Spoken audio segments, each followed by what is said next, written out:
Abordar esta enfermedad me parece pues de suma importancia por cómo lo aborda usted, ¿no, doctor? Que me parece que eso es una de las cosas que tenemos que dejar muy claro.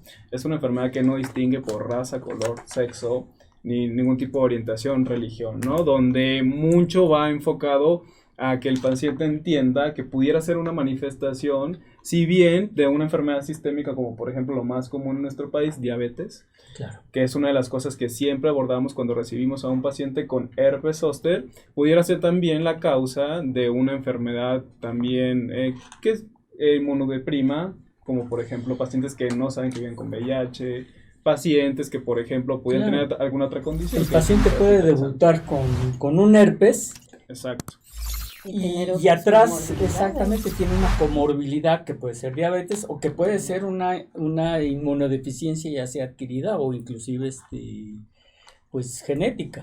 Claro, y un escenario raro, pero lo dejamos también en sobremesa, que la verdad pocos pacientes que he tenido yo, es una manifestación inicial de alguna enfermedad maligna, ¿no? Algún tipo de Claro. cáncer. Por supuesto. Digo, no es lo más común, Claro. que quede muy claro, porque no, el chiste de esto no es tampoco asustar, ni hacer No, algo amarillista, pero que sepamos que un paciente que tiene esto se tiene que estudiar. El herpes zóster es una reactivación del virus de la varicela zóster. Entiéndase que esto me gusta muy bien explicárselos a los pacientes, que hay estudios clínicos a nivel mundial que dicen que aproximadamente 8, 9 de cada 10 pacientes ha tenido contacto con el virus de la varicela zóster.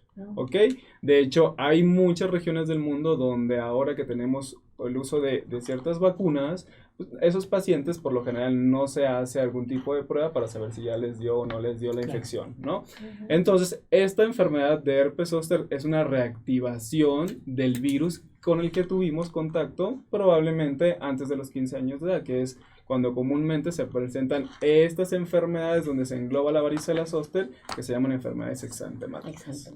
Bueno, entonces eso es muy importante. Yo hay pacientes que tengo con un cuadro clínico que a veces me dicen es que tengo una ampolla. Mi primera pregunta es, ¿ya te dio varicela zóster? Si el paciente me dice no, porque a mí me vacunaron, pues es prácticamente imposible que tengan un herpes zóster, ¿no? Entonces, yo creo que ese punto es muy importante porque el herpes zóster no es una enfermedad primaria, ¿ok? Es una reactivación de una enfermedad previamente existente, que en este caso es la varicela zóster. Ok, tenemos varicela zóster y además otras como herpes virus tipo 1 y tipo 2. ¿Cuál es la diferencia o cuál sería la diferencia para que lo sepa nuestro auditorio? Me parece eso que creo que es algo que tiene que quedar muy claro. A través del tiempo han aparecido los estudios de la familia de los herpes virus, Claro. donde están descritos... Son como los Gómez.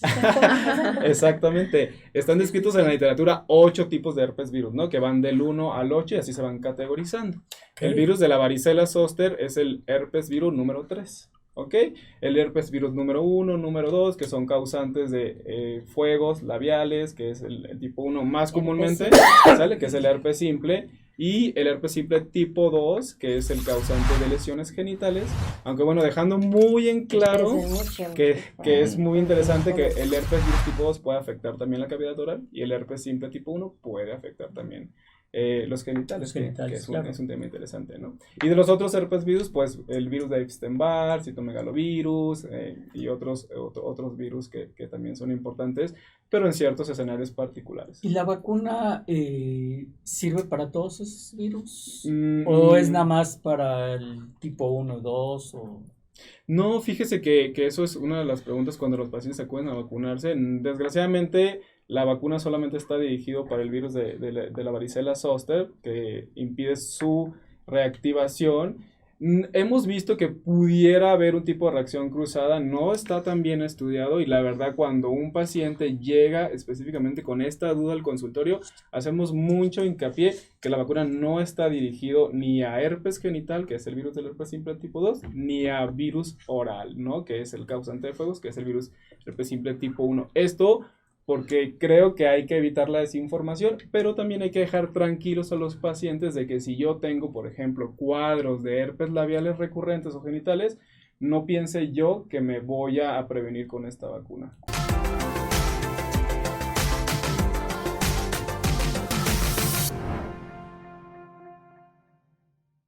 Vale. Hola, buenos días. a una emisión más de Salud para Todos Radio Online. Los saluda su servidor, el doctor Jaime Kleiman, médico ginecobstetra que tengo mi base aquí en el Hospital Español y en el Hospital Ángeles de las Lomas. Y les presento a mis co-conductores, a la doctora Mar Ramírez, excelente internista. Muchísimas gracias, Mar. Buenos días a todos. Primero las damas, la doctora Alicia Ortiz, encantada de ser especialista en mindfulness. Siempre. Y el doctor Ernesto Santiñán, excelente traumatólogo.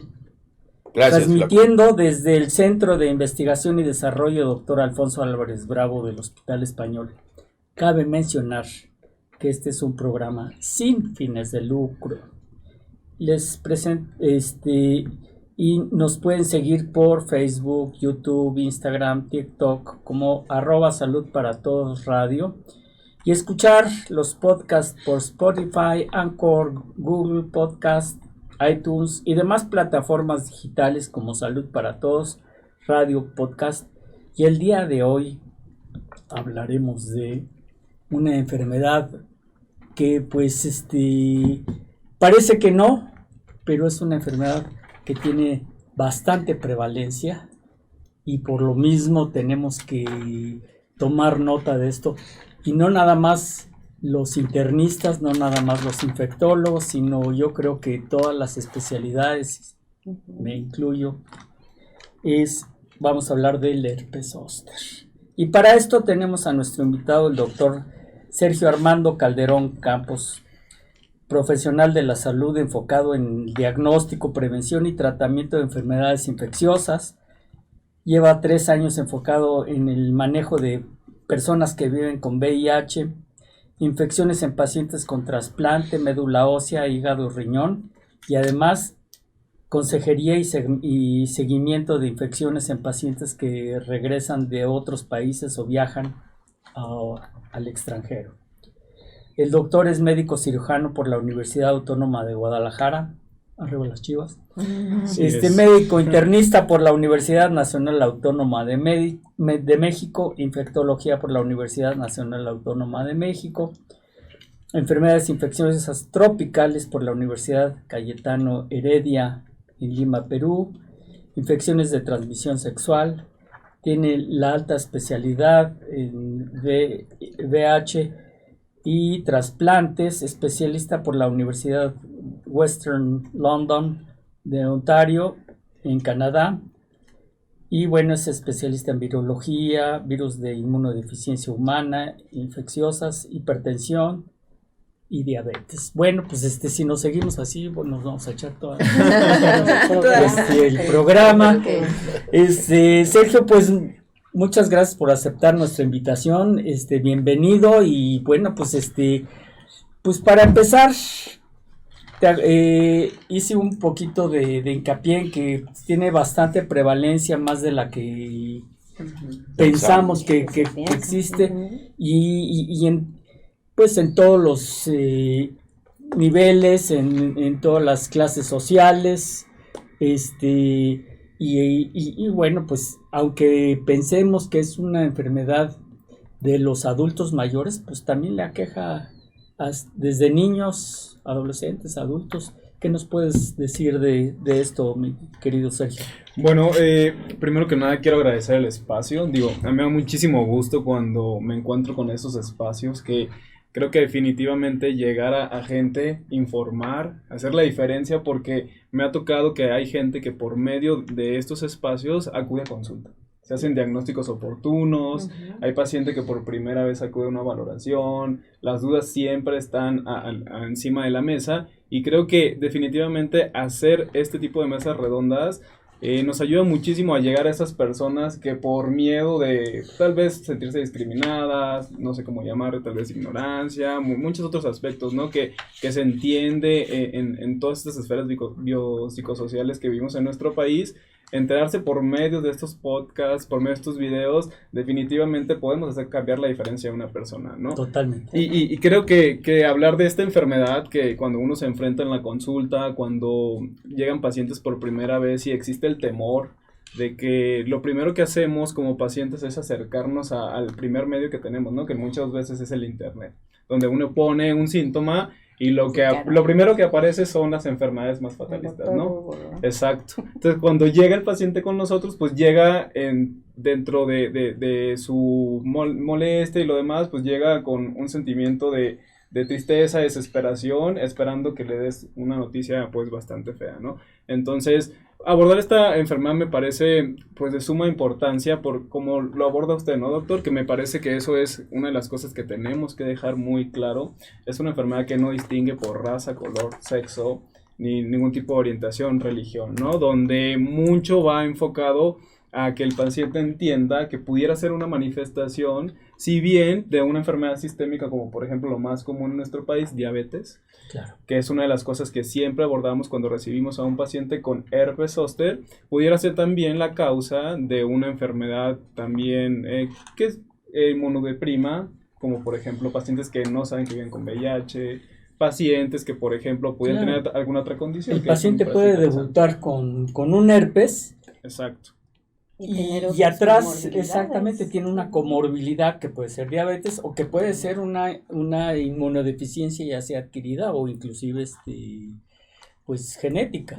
Claro, y un escenario raro, pero lo dejamos también en sobremesa, que la verdad pocos pacientes que he tenido yo, es una manifestación inicial de alguna enfermedad maligna, ¿no? Algún tipo de cáncer. Pues, digo, no es lo más común, que quede muy claro, porque no, el chiste de esto no es tampoco asustar, ni hacer algo amarillista, pero que sepamos que un paciente que tiene esto se tiene que estudiar.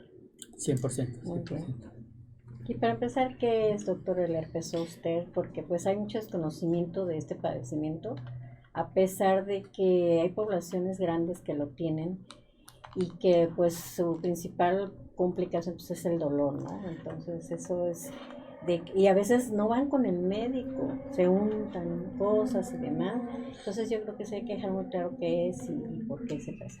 Claro, definitivamente es una excelente pregunta. Bueno, el herpes zóster es una reactivación del virus de la varicela zóster. Entiéndase que esto me gusta muy bien explicárselos a los pacientes, que hay estudios clínicos a nivel mundial que dicen que aproximadamente 9 de cada 10 pacientes ha tenido contacto con el virus de la varicela zóster.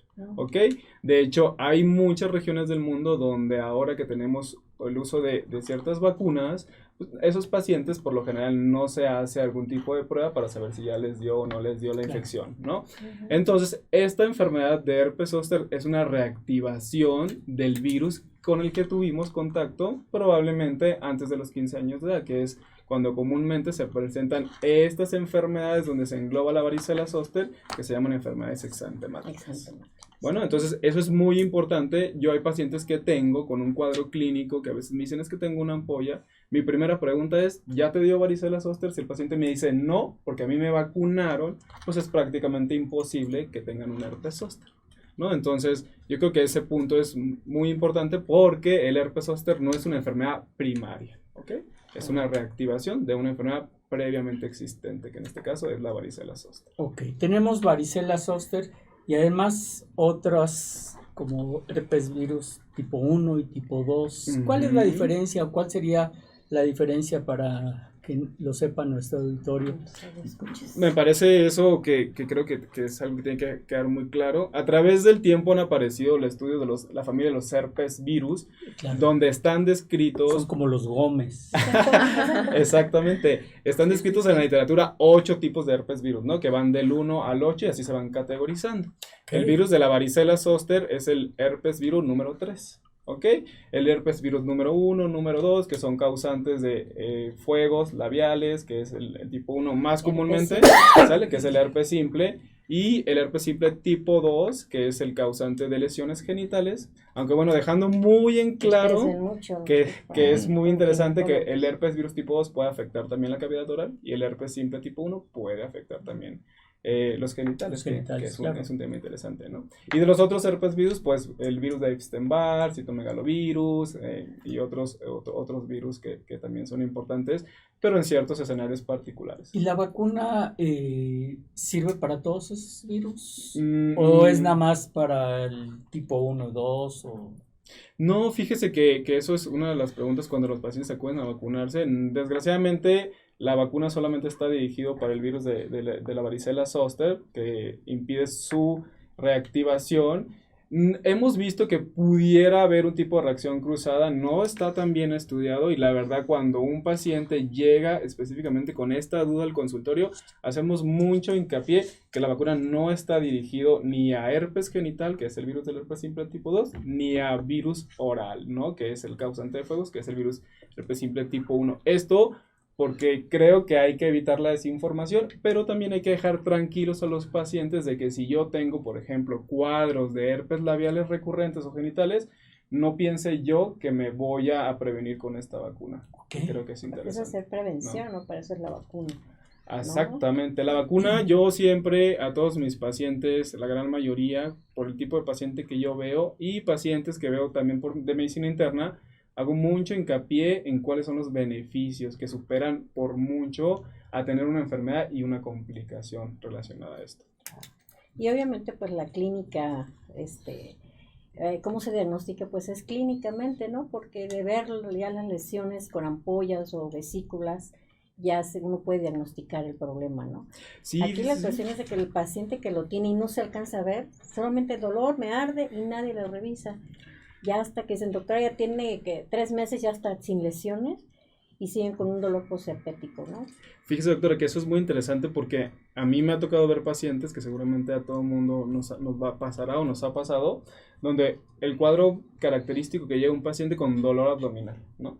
Llega un paciente con dolor abdominal a urgencias porque es un dolor abdominal intenso, que al principio no es un dolor abdominal urente o quemante, ¿no? Entonces esos pacientes se abordan con imágenes, radiografías, tomografías y no se encuentra nada, ¿no? Entonces está muy bien descrito en la literatura que inclusive el dolor puede preceder a la aparición de las lesiones 72 horas antes. Entonces cuando uno ve a un paciente con dolor, pero no nos queda muy claro, siempre yo creo que una de las cosas que tenemos que tomar en cuenta es explicarle al paciente que se esté vigilando. ¿Y cómo es ese dolor, doctor? Para que entiendan los que nos están escuchando. A mí siempre me gusta en el consultorio explicarle al paciente que si tuvieran ellos un cable, por ejemplo el de la computadora, el del teléfono, si peláramos el cable, que sería como por ejemplo la recubierta del nervio, así es como se conduce el impulso nervioso en el cuerpo. Entonces, si nosotros quitáramos esa capa y empezara a conducir el nervio, el dolor sería un dolor urente,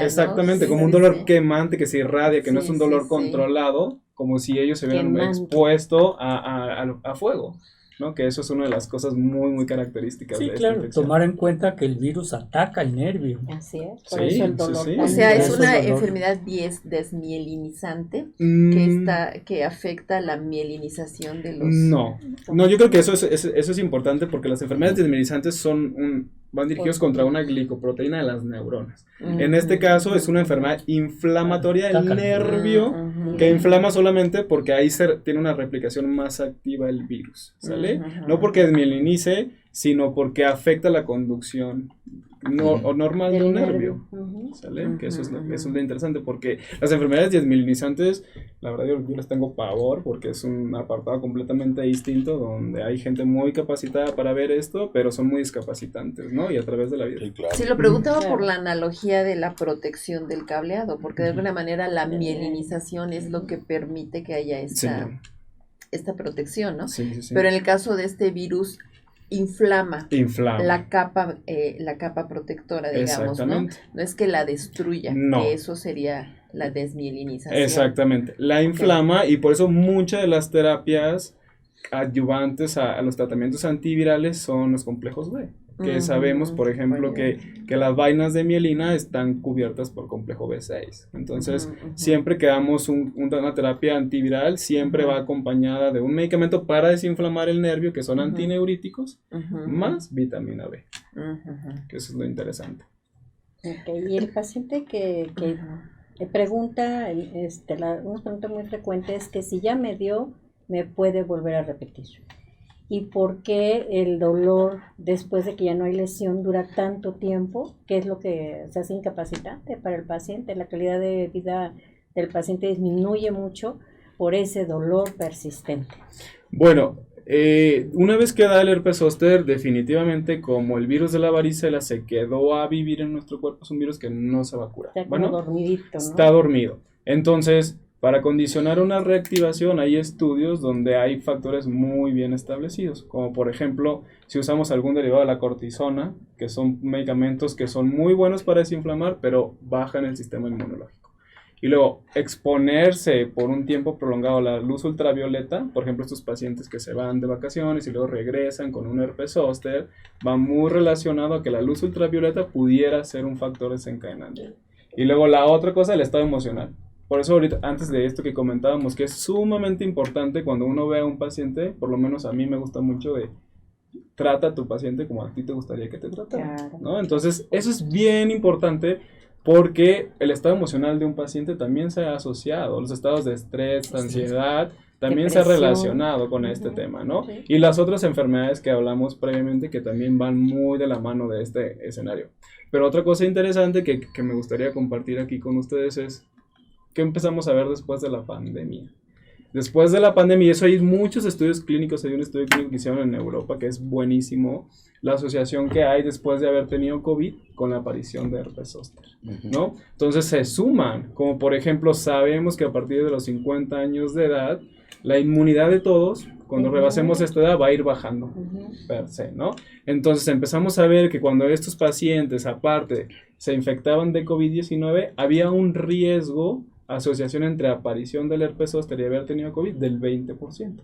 Entonces, 20% no es nada despreciable, ¿no? No. Entonces, Pues, eso es bien interesante porque mi primera pregunta que yo les hago a mis pacientes es, ¿tuviste COVID? No, sí, doctor. Entonces, eso es bien interesante Dos, porque... 3 veces, no sé. Ajá, entonces todos estos factores son factores que hace que recurra la infección, ¿no? Entonces, contestando la pregunta, pues sí, es común que veamos que un paciente pueda tener varios cuadros alrededor de su vida y bueno, pues ahí es donde es importante hacerle saber al paciente que es importante la vacunación, ¿no? ¿En qué tiempo debe de pasar después de que aparece por primera vez el herpes?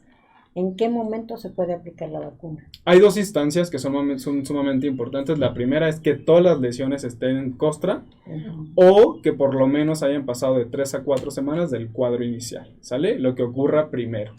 A mí me gusta esto mucho dejar en claro porque hay pacientes que llegan con el herpes zóster activo y se vacunen, ¿no? Entonces, pues no, realmente no porque vaya a suceder algo, pero tampoco está estudiado que lo vaya a curar más rápido, ¿no? Entonces, me gusta esto como dejarlo muy en claro porque hay sus momentos y sus tiempos para ofrecer el tema de la vacunación cuando el paciente tiene una lesión activa o un cuadro activo de herpes zóster, ¿no? Muy bien, y pues bueno, ya hablamos sobre la prevención, que creo que es básicamente de lo que trata nuestro programa, de hacer medicina preventiva, como lo acabas de decir, de que la gente pues no se automedique y no acuda a su comadre o a su compadre para saber qué es lo que tiene, o a internet. Internet es un arma de doble filo. Internet sí nos puede dar una magnífica orientación, pero hay que tomarlo con mucho criterio y hay que tener mucho cuidado lo que dice Internet.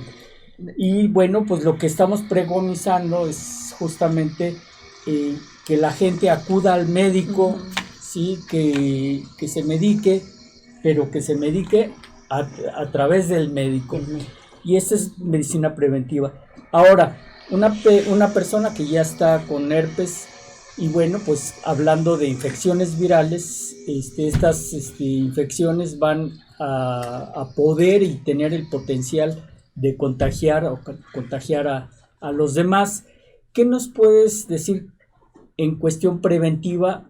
Una persona que está en su casa, que tiene ya, por ejemplo, y tiene una lesión subcostal en la que ya se ven las vesículas y todo, ¿cómo puede prevenir esta persona el contagiar a los demás personas en la familia o a sus gente en contorno? Ok, bueno, es sumamente importante que una vez que aparezcan las lesiones, la mayor concentración del virus está en el líquido que contiene las vesículas, ¿no? Entonces es sumamente importante, donde yo siempre le hago recomendaciones a los pacientes de que se eviten estar tocando lo más que se pueda. Sí, pues se pueden autoinocular en otros lados. Eso es interesante. Y la otra cosa, pues obviamente que sus utensilios, como por ejemplo su toalla y todas estas cosas que utilicen, las tengan apartadas en este tiempo que están las fases de vesículas, ¿no? Ahora, si alguien se llegara a contagiar del virus del herpes zóster,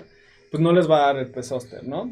Si no me ha dado mi varicela y yo tengo contacto con alguien que tiene herpes zóster, a mí me va a dar varicela, no me va a dar herpes zóster, ¿sale? Me va a dar la infección primaria. Por eso es sumamente interesante, donde si yo tengo a alguien con herpes zóster, pero yo estoy vacunado de varicela, pues no va a pasar absolutamente nada, claro, ¿no? Entonces, eso es donde gira mucho la atención de este tipo de pacientes, siempre haciendo énfasis que acudan en las primeras instancias, porque es cuando el tratamiento pudiera ser o es más altamente efectivo. ¿Y cuál es el tratamiento cuando aparece, doctor, ya que está el problema? ¿Cuál es el tratamiento que deben de llevar los pacientes?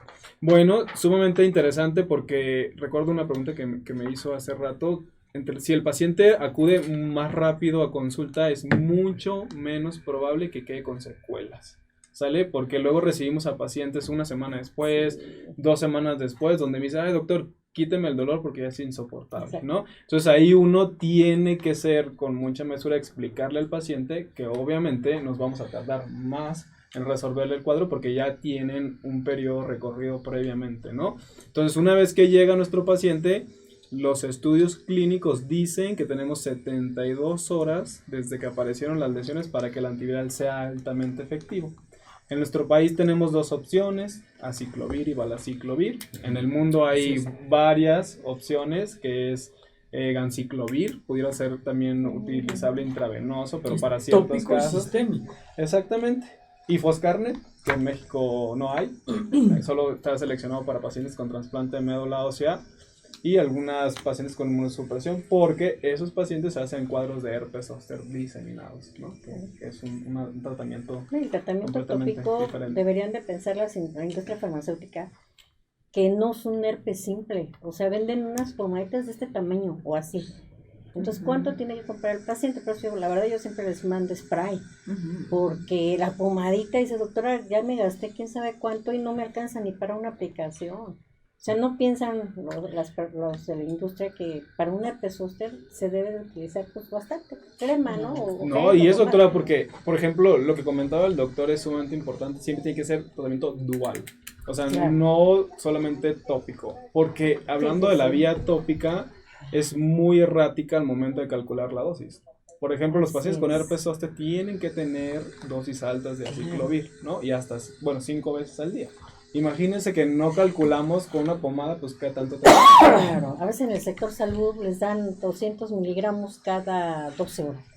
No, por favor, o sea, si se le están dando y hay posibilidad de que se les dé el medicamento, denle la dosis alta para que sanen más rápido el paciente, ¿no?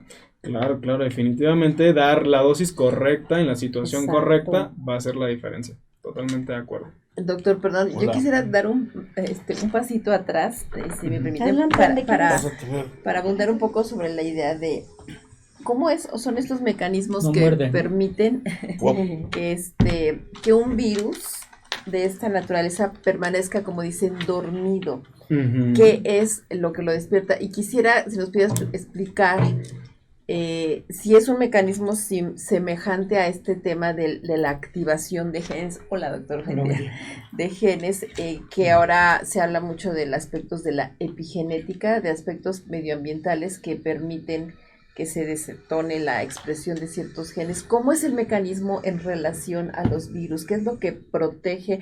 Ya mencionó varios aspectos de lo que los reactivan, y usted menciona, por ejemplo, los medicamentos con a base de cortisona, ¿no? El cortisol propio que presenta nuestro cuerpo, que produce como parte de la activación del mecanismo del estrés, cuando se vuelve algo crónico, también estimula la activación, la reactivación de estos virus. ¿Cómo funciona esto de que se duermen y que los Okay, internamente, digamos. Eso es sumamente interesante porque conforme vamos sabiendo un poco más del sistema inmunológico, aprendemos que son varias las partes donde se conforma para que haya una buena inmunorregulación, ¿no? Vienen las interleucinas, que son un tipo de células, vienen algunas células con las que ya nacemos, que forman parte de la inmunidad natural, y luego viene la inmunidad adquirida, ¿no? Entonces, todos estos virus nos generan una memoria, células de memoria, que son parte de inmunidad adquirida.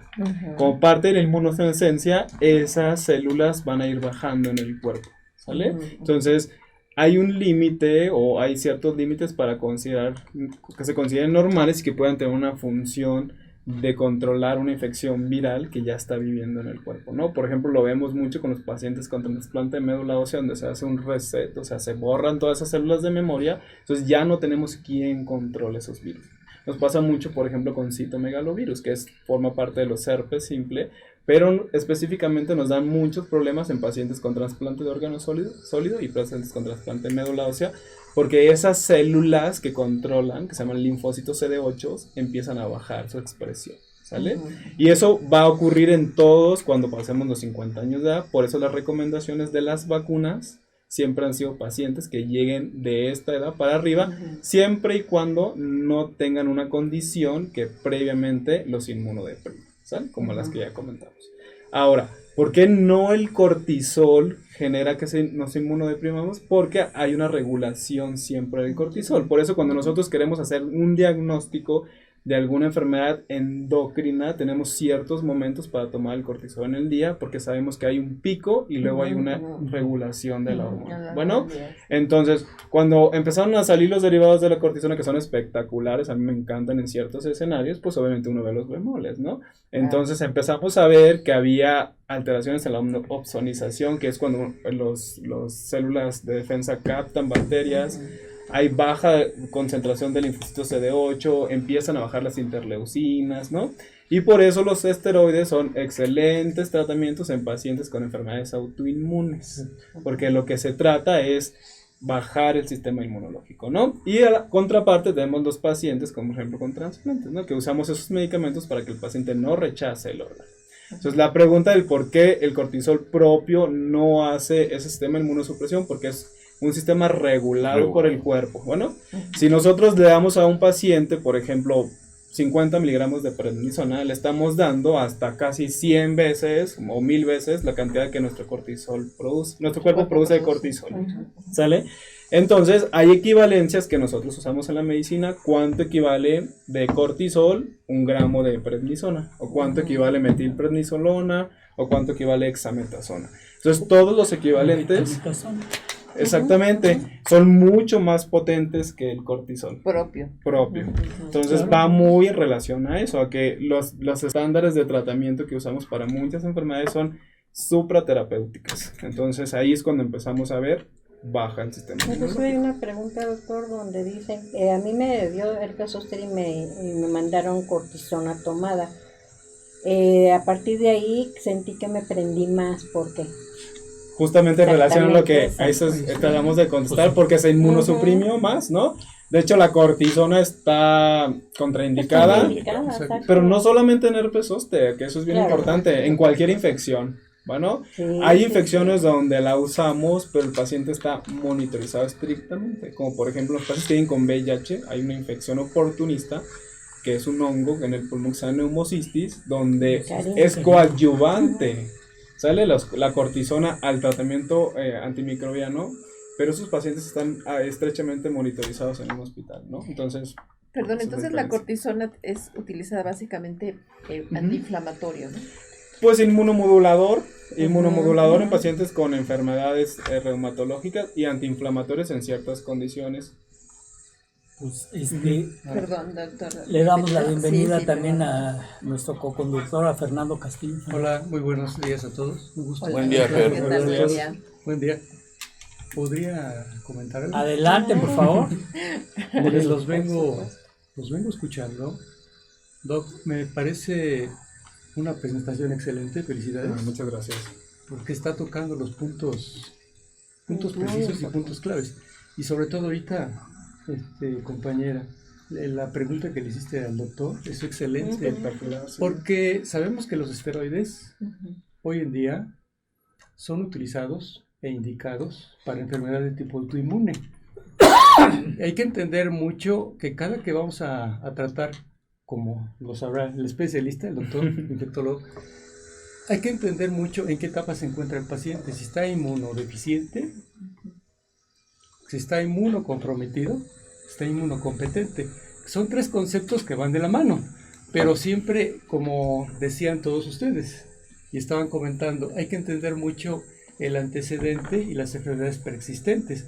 Ahora, la característica del herpes zóster es que, como diría el doctor, tiene el antecedente de la varicela zóster. Entonces, la condición y la característica es que aquellos que les dio de alguna manera varicela ya tienen, digamos, una preinfección, por decir, ya tienen el contacto. Exacto. Claro. Pero van a albergar, van a almacenar en la médula espinal, doctor, Sí. como usted Los ganglios. sabrá, en la parte ganglionar, las asas posteriores de la médula espinal. Entonces se encuentra silente y silencioso, pero hay que entender una cosa, que nuestro sistema inmunológico tiene que estar actuando las 24 horas. No nada más para aspectos de tipo infeccioso, sino también enfermedades autoinmunes, porque puede suceder una cosa, que existe anergia, no hay ninguna actividad inmunológica, o hiperergia, hay una actividad extremadamente inmunológica. Entonces, ¿ahí de qué tema estamos hablando? Enfermedades de tipo autoinmune. En este caso, cuando estamos hablando del virus de la varicela zóster, no estamos hablando como tal de una enfermedad de tipo autoinmune, pero en un momento determinado sabemos que hay que entender que el paciente tiene un historial de farmacológico y ya lleva con comorbilidad de enfermedades preexistentes. Entonces hay que entender qué es lo que está tomando antes de que llegó. Ahora, doctor, como usted sabrá, la pregunta primordial.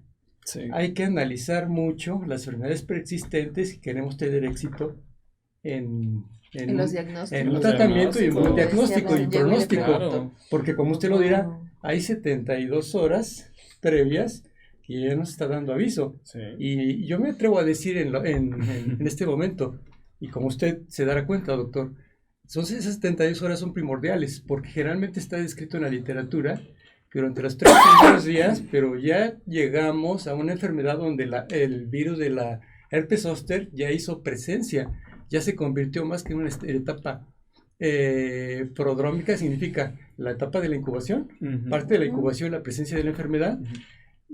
Ya se presentó en la expresión del exantemo, las lesiones en la piel, pero ya llegamos demasiado tarde. Entonces, a mí me gustaría acentuar este concepto, doctor, y en su experiencia, no sé usted qué opine. Generalmente cuando tenemos un paciente que nos está describiendo una sensación de adolorimiento, una sensación de trastornos de la sensibilidad, y no necesariamente en ese momento está presentando un dolor de tipo ardoroso, ni la lesión, doctora, como ustedes sabrán, no está el exantema, la vesícula, la ampolla. En ese momento es primordial. ¿Qué opina? Bueno, en mi experiencia he tenido bastante éxito. A veces te llama el paciente, lo importante no es dar consulta por teléfono. Claro. Pero como ya entiendes su concepto de todas las enfermedades preexistentes, tú dices, a ver, ¿tienes la presencia de este tipo de lesión? A ver, yo le hago esta pregunta, doc, porque usted qué opina al respecto. Yo en lo personal, a título personal, me encanta mucho cuando tengo un paciente con esas características que me llama, le digo, ¿sabes qué? Y en relación a su historial clínico o médico, cuidado, herpes hasta no demostrar lo contrario. Entonces, en ese momento, mira, a lo mejor yo me voy a abocar a decirte lo que no debo. No te voy a dar consulta por teléfono, pero tú tienes que venir. En ese momento te voy a iniciar. A ver, ¿qué opina? Yo lo estoy haciendo a presencia de... ¿Qué opina de ese concepto? Y me da muy buenos resultados. Vas a tomar ciertos medicamentos que usted mencionó. Entonces, eso a mí me ayuda en entrar en etapa previa a evitar que se reproduzca esa carga viral, porque estoy entrando en etapa temprana. Entonces tengo la condición, la característica que dentro de esa misma semana, 24 72 horas, empieza a revertirse esa sensación localizada de adolorimiento, como si fuese un golpe, con entumecimiento, y de antemano todavía no se presencia el ardor. Pero en aquellos que tienen presencia de ardor sin tener lesiones en la piel, digo, bueno, es buen momento. O sea, ¿es recomendable la pregunta? Sí, antes pero uno como médico, doctor, tiene que ser experto. Sí, bueno, claro. ustedes son los expertos. Porque si no, como dicen, enmascaran. Entonces, ganarle tiempo al tiempo, doctor. ¿Qué opina de esto? Y Yo- hay muy buen Ajá. éxito. Fíjate que No todo, sé, en tu experiencia, o sea, doctor. todo gira alrededor, en las 72 horas gira alrededor desde el momento que aparece la primera lesión, ¿sale? O sea, si yo hoy miércoles, jueves, aparezco la primera lesión, pues yo tengo viernes, sábado y domingo para iniciar el antiviral, ¿sale? Porque las 72 están hechas después de que aparece la primera lesión. O sea, eso es lo que dicen los estudios clínicos. Pero, por ejemplo, yo lo que hago y me ha funcionado con los pacientes es... Y eso está súper descrito, donde yo le digo, bueno, pues a ver, toma un AINE, ¿no? O sea, paracetamol, ibuprofeno, el dolor no se modifica, ¿no? Le digo, tómate 1 o 2 dosis y vemos. Me dice que el dolor no se modificó. Y es un momento importante porque una de las cosas con las que yo practico es que el diagnóstico está en la historia clínica, ¿no? Si es un paciente que yo no conozco y le digo, oye, eres diabético, hipertenso, tienes sobrepeso, bla, bla, bla, todas estas cosas, pues obviamente orienta más. Pero una vez que el paciente empieza... mejor ibuprofeno, digamos, y no mejora, pues bueno, una bandera roja, ¿no? Entonces yo siempre le digo al paciente, bueno, si tú no te puedes ver, alguien que viva contigo, que te esté vigilando. Al momento que aparezca la primera lesión, ahí yo le doy la ciclovir. Nunca he hecho esta parte, pero no me parece mala idea. Y tengo un buen resultado, Sí. y que realmente al momento en que se elimina totalmente la sintomatología, dije... herpes. No, pues definitivamente Ahora, puede ser. Pero hay esta cosa, y y adelante. respecto a algo que mencionó hace rato, es que el tema de las vacunas, o que es un virus distinto, o una variante, el de los labios y el de los genitales, por ser más visibles, tienen o sea, si nos puede explicar si son distintos, tienen un tratamiento de abordaje distinto, ¿cuál es la diferencia en ese sentido? ¿O deben de tratar de tener el mismo De los abordaje? herpes orales. De los orales, es que como son los Ok. más visibles, creo que son los que generan más inquietud de que Es tengo más frecuente, herpes. pues, Sí, también. sí. Exactamente, ¿no? Y Sí, esos son los que... la fórmula que yo siempre explico a mis pacientes es las lesiones genitales y las lesiones orales es un dolor muy parecido, pero la característica es que es una úlcera, ¿sale? Es una pápula que se ulcera, ¿sale? Una pápula es un borde, como si fuera un granito, que se ulcera, se hace una llaga, o sea, como que la gente conoce y duele. Y a diferencia del herpes zóster, que la lesión característica es una pápula, pero que después se hace vesícula, se llena de líquido. De agua, de líquido. ¿Sale? Entonces, las y es lesiones... en otras áreas del cuerpo. Pues es que no hay una exclusividad. Ajá. O sea, la literatura dice que es mucho más común en los nervios torácicos, luego le siguen los nervios abdominales La cara. o el plexo sacro, pero la cara, que como lo hemos visto más frecuentemente, es la que a nosotros más nos preocupa. Sí. ¿Sale? Porque El dolor del oído. exactamente, porque hay complicaciones bastante serias como ceguera, úlceras corneales irreversibles y hay un síndrome donde el paciente puede quedar sordo, que eso es bien interesante, ¿no? Doctor, Es importante lo que están señalando todos, porque esta no es un padecimiento trivial, como bien mencionas. Y la otra circunstancia también, qué bueno que lo enmarcaras, porque es el principio de este medio de comunicación o de este programa. Que la gente acuda al médico, en relación hasta lo que mencionas. ¿Por qué? Porque lo básico es, como insisto, bien lo remarcaste, es hacer una historia clínica y una exploración física adecuada.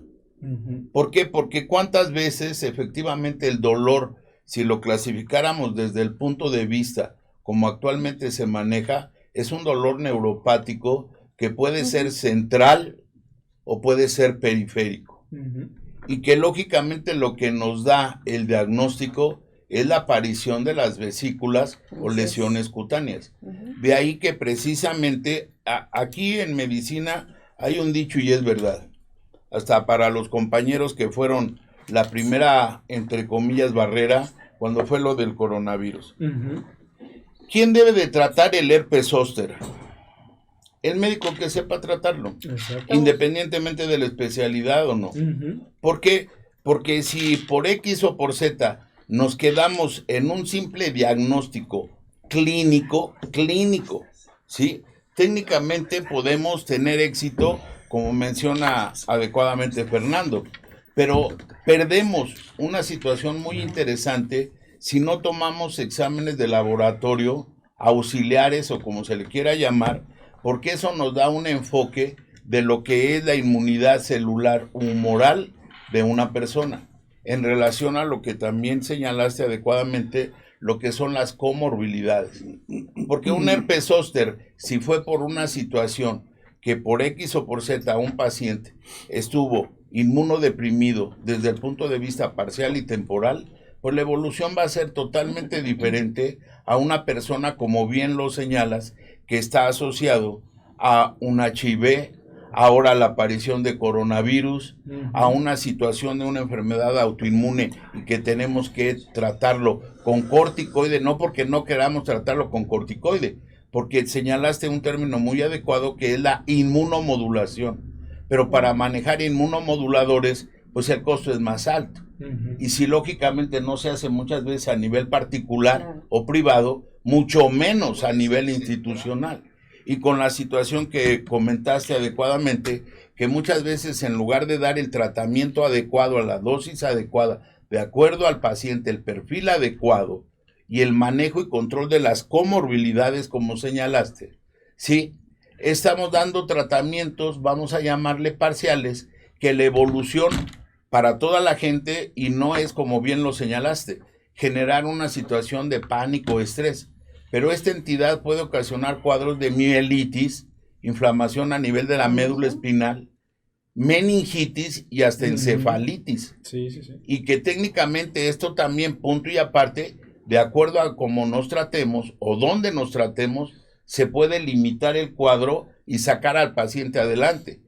También lo señalaste y lo remarco nuevamente, que puede ser la primera manifestación, porque en lo particular todos tenemos nuestra propia experiencia, pero ¿cuántas veces es el primer dato para pensar en un síndrome para la gente que nos está escuchando, que se llama paraneoplásico, para al lado de que probablemente el paciente tenga un tumor y que nosotros generalmente siempre vamos a catalogar que sea maligno hasta no demostrar lo contrario, y precisamente el herpes fue la primera llamada de atención o foquito amarillo para que una vez más consultemos a nuestro médico, nos dejamos guiar por él en base a los estudios que debemos de tener, porque es muy paradójico y de acuerdo a mi especialidad, ¿cuántas veces van pacientes aparentemente con dorsalgias, lumboceatalgias o cérvico-braquialgias?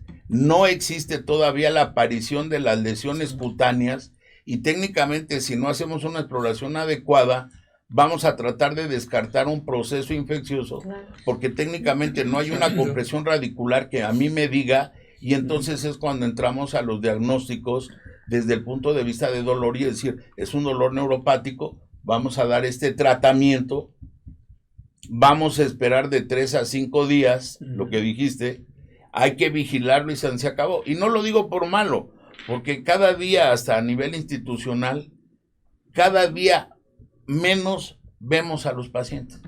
Estamos aquí, está el paciente, ni siquiera lo vemos cara a cara, a los ojos, y tiene eso, sí, empieza a darle, ¿qué tenemos? Naproxeno, piroxicam, diclofenaco, vale eso, no, nada más paracetamol, hay mucho o poco. En lugar de 1 gramo, nada más dale 500. Y pues ¿qué más tenemos? No, gabapentina, pues dale gabapentina. No, nada más tenemos amitriptilina, pues dale amitriptilina. Y ni siquiera vemos al paciente.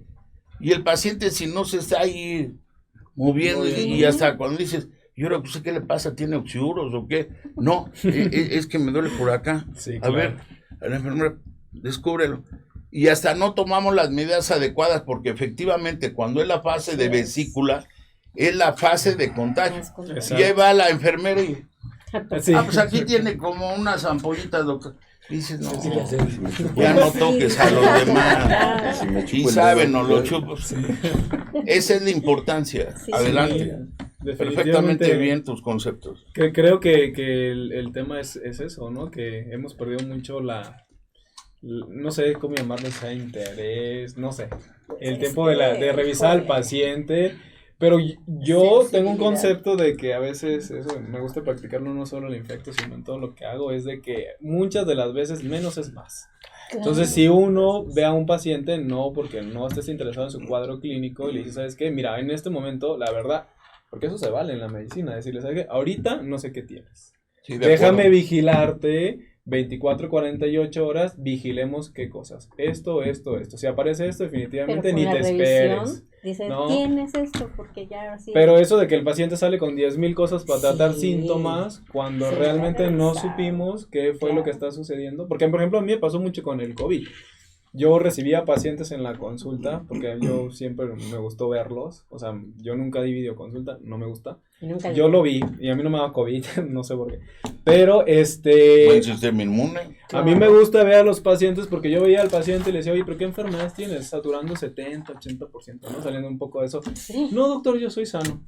Hacíamos los exámenes, 600 de glucosa, ¿no? Entonces decías, oye, pues realmente, caramelo. Si no te hubiera dado COVID, nunca te hubieras enterado que tenías diabetes, ¿no? Entonces, ese es el objetivo del por qué hacer que el paciente vaya y tratar de educar a los pacientes de que no es que no queramos contestarles el teléfono, pero hay situaciones que ameritan que el paciente sea revisado en el consultorio. Hacer una pequeña historia clínica, por favor, y revisarlo.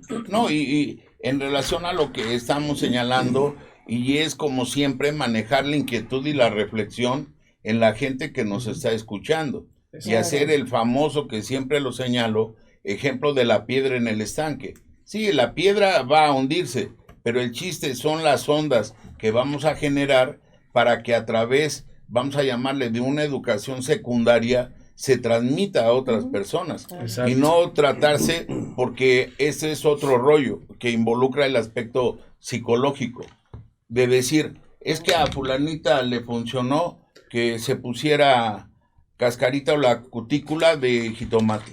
Ah, no, pero a ti te funcionó la de cebolla.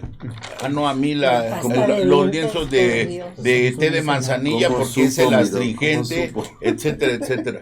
Y entonces esto no es así, porque desde el punto de vista práctico, pensando aparentemente en lo más positivo, ¿cuánta gente queda con un dolor neuropático crónico persistente y muchas veces hasta se genera la desconfianza en la relación médico-paciente? Decir, doctor, pues yo he hecho todo lo que usted me dice, pero pues todavía me arde, yo ya me veo y yo ya estoy bien.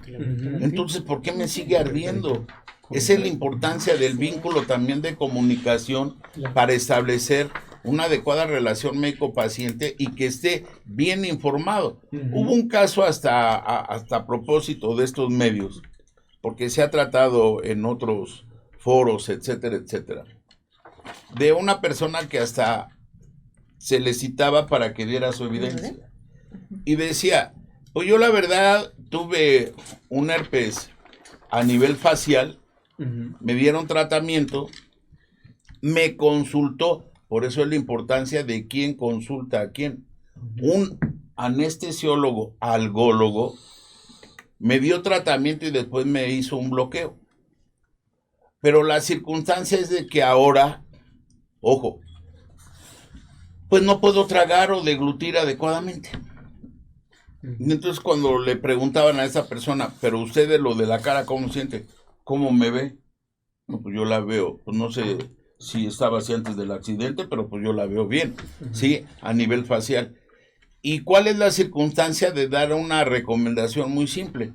Pues en lugar de tomar o ingerir alimentos secos, pues que sean normalmente un poco más, casi sus chopitas. ¿Por cuántos años tiene? 70, pues ya todo sopealo y se acabó. No, ese cuadro aparentemente de odino o disfagia vino secundario al bloqueo. O es porque tiene otra enfermedad, que no porque también tengamos la formación en reumatología, que era lo que antes se llamaba enfermedad mixta de tejido conectivo, y que lógicamente puede cursar con el antecedente de haber tomado corticoide por un tiempo prolongado, y que eso es la causa de que le diera el herpes y de rebote ahora presentar esa molestia. Y para concluir el comentario, porque obvio, todavía hay muchas preguntas en el tintero que vas a desarrollar. ¿Cuántas veces nosotros tratamos y después el paciente, vamos a llamarle, se pierde.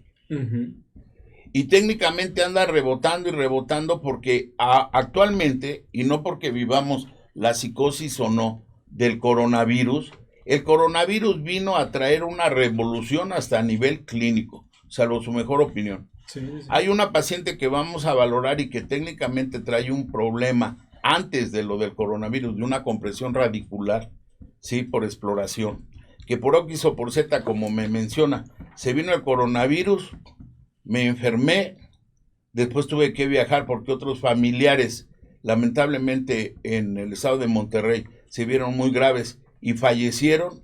Eso me trajo a mí un trauma emocional, ahí está el aspecto psicológico también, y después regresé, me sentí muy mal, empecé a tener un dolor típico intercostal con irradiación hacia adelante, me vio un urólogo, me trató con estudios, etcétera, no encontró nada y me dijo, usted está bien, lo que pasa es que está medio mal por lo que ha pasado del trauma psicológico que tiene. Sí. Volví, seguí estando mal, consulté con un cirujano general, me dijo, a lo mejor es la vesícula. ¿De qué lado es? Derecho. Ah, es vesícula. Y si fuera izquierdo, no, pues a lo mejor es páncreas o vaso, yo no sé, pero hay que hacerle otro ultrasonido, más específico, una tomografía. ¿Y qué pasó? Estoy viendo. Pero lo que me llama la atención es de que lo habíamos comentado en otros programas en relación a coronavirus. Sí, la enfermedad dolorosa o la sintomatología secundaria. Lo que me llama la atención es de que me siento cansada todo el tiempo, fatigada, y no hago nada. Y tengo el dolor, a veces me falta el aire, y le han tomado ultrasonido, tomografía, y no tenemos ni siquiera el perfil básico de laboratorio. ¿Sí? Y a mí me sigue doliendo ahí como si tuviera un cinturón que me está ardiendo y me está apretando. Moraleja, hay que ver a las personas integralmente. Pues aprovecho para darle la bienvenida a nuestro coconductor, al doctor Gabriel Rojas. Gabriel, bienvenido. Pues muchas gracias, disculpen, estaba con paciente. Fernando, doctora Alicia, Armando, qué gusto tenerte aquí, doctor Clayman Maru. Gracias. Doctor Santillán, qué bueno que ya están aquí, está altísimo el rating. Hay muchas preguntas, exacto, hay que invitarlo más frecuente porque nos está levantando el rating, ¿no? No, pues sí. Qué bueno que estamos revisando el tema de herpes, qué bueno que se están conectando, pues ya sabes, comparte este video, pero sobre todo suscríbete a nuestro canal de YouTube, activa esa campanita para que no te pierdas nuestros podcasts y los recibas, se quedan grabados por si lo quieres ver, la repetición, no pudiste estar en vivo, pues ya sabes, en Spotify, Instagram, YouTube, TikTok y sobre todo Twitter, ¿ok? Muchas Twitter sobre todo. Muchas gracias. Y tenemos aquí un comentario del doctor Fernando. Compañero, doctor, compañeros, mire, creo que este tema, es tan excelentemente importante que cuando uno conoce la historia natural de la enfermedad del herpes, prácticamente no nos vamos a equivocar. Si ustedes están conscientes de esto, en esta realidad, porque están descritos 3 tipos de dolores. Hay un dolor de tipo visceral, hay un dolor de tipo músculo-tendinoso y hay un dolor de tipo neuropático. Por las condiciones y características en la especialidad de trauma y ortopedia, sabemos que hablamos también de un dolor de tipo neuropático, pero la característica y la condición de los dolores neuropáticos en ortopedia, pues siempre van acompañados de un antecedente que hay que investigar de tipo traumatológico, ortopédico o mecánico. Siempre. Bueno, quiero entenderlo de esa manera. Pero bueno, es un dolor muy característico de ciertas condiciones. Sí, de acuerdo. Ahora, yo quisiera preguntarle aquí al doctor. Sí.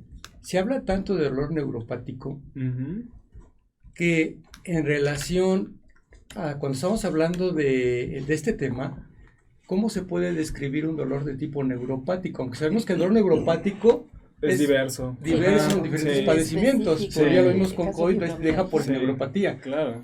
Y todo te duele. y se puede confundir por la fibromialgia sí, o exacto. síndrome de fatiga crónica. Pero, ¿cuál sería la condición primordial importante de un dolor neuropático específico, conociendo bien el historial natural de esta enfermedad, que no se nos debe de pasar? Bueno, yo creo que... ¿Localizado en estructuras profundas o estructuras superficiales? Hay que hablar, yo creo que de frecuencia, porque como bien de usted escribe, o sea, son varios tipos de dolor, porque tenemos pacientes inclusive que la primera manifestación, por ejemplo, para que se dé una idea, es estreñimiento, ¿no? Cuando tiene herpes zóster, y eso es no infrecuente, no yo lo he visto, que hay personas que dicen, es que me estreñí y yo no era, ¿no? Sí. Y a las 24 horas aparece el dolor. Entonces, eso va mucho en relación justamente con el dolor visceral, ¿no? Entonces, eso es bien importante. Pero si hablamos de frecuencia, el dolor más frecuente es el dolor tipo quemante, o el dolor tipo urente, que pudiera ser un tipo de dolor neuropático, pero bueno, hay que poner también en perspectiva que no todos los pacientes son iguales, ¿no? Entonces, habrá un paciente que a mí me llegue por frecuencia con un dolor urente, pero también tengo pacientes que me llegan con un dolor cólico porque su primera manifestación fue estreñimiento, y también tengo pacientes que me llegan con un dolor como si fuera punzadas, así lo escriben, es que siento que me están punzando, ¿no? Entonces también está muy bien descrito el dolor punzante. Entonces si hablamos por frecuencia, siempre lo más característico es un dolor urente, quemante. Luego yo te podría decir que lo que yo he visto es un dolor punzante, que es la segunda manifestación, y menos frecuente un dolor de tipo cólico, con estas manifestaciones gastrointestinales que están descritas, no tan frecuentes, pero cuando tenemos un paciente con esas características, hay que siempre darle recomendaciones que vigile. Doctor, me atrevería a preguntar, este tipo de pacientes que tienen sintomatología no tan típica, trastornos de tipo digestivo, a lo mejor algo de fiebre, es muy raro, dolor de cabeza, generalmente casi no van con esto, pero te refieres, doctor, a los pacientes que ya tienen varias enfermedades persistentes, ya están más complicados o que ya tuvieron herpes de repetición. Lo he visto comúnmente no necesariamente. Los pacientes que comúnmente tienen su primer cuadro, pero eso es un punto interesante, porque, por ejemplo, dependiendo de las características de los pacientes, si siguen teniendo cuadros recurrentes de herpes zóster, se va modificando el cuadro clínico, ¿no? Sí, donde si al principio es un dolor urente, hay pacientes que tienen, por ejemplo, dolor cólico, inclusive ya hay pacientes que vemos que no les da dolor, ¿no? Entonces, lo único que dicen, me aparecieron las lesiones otra vez. ¿No? Entonces se va modificando. Es que sí refieran el dolor. Sí. Y sobre todo, doctor, tendrás, en este caso me atrevería a preguntar, ¿qué tan importante es el umbral al dolor? O sea, la capacidad de generar enfermedad.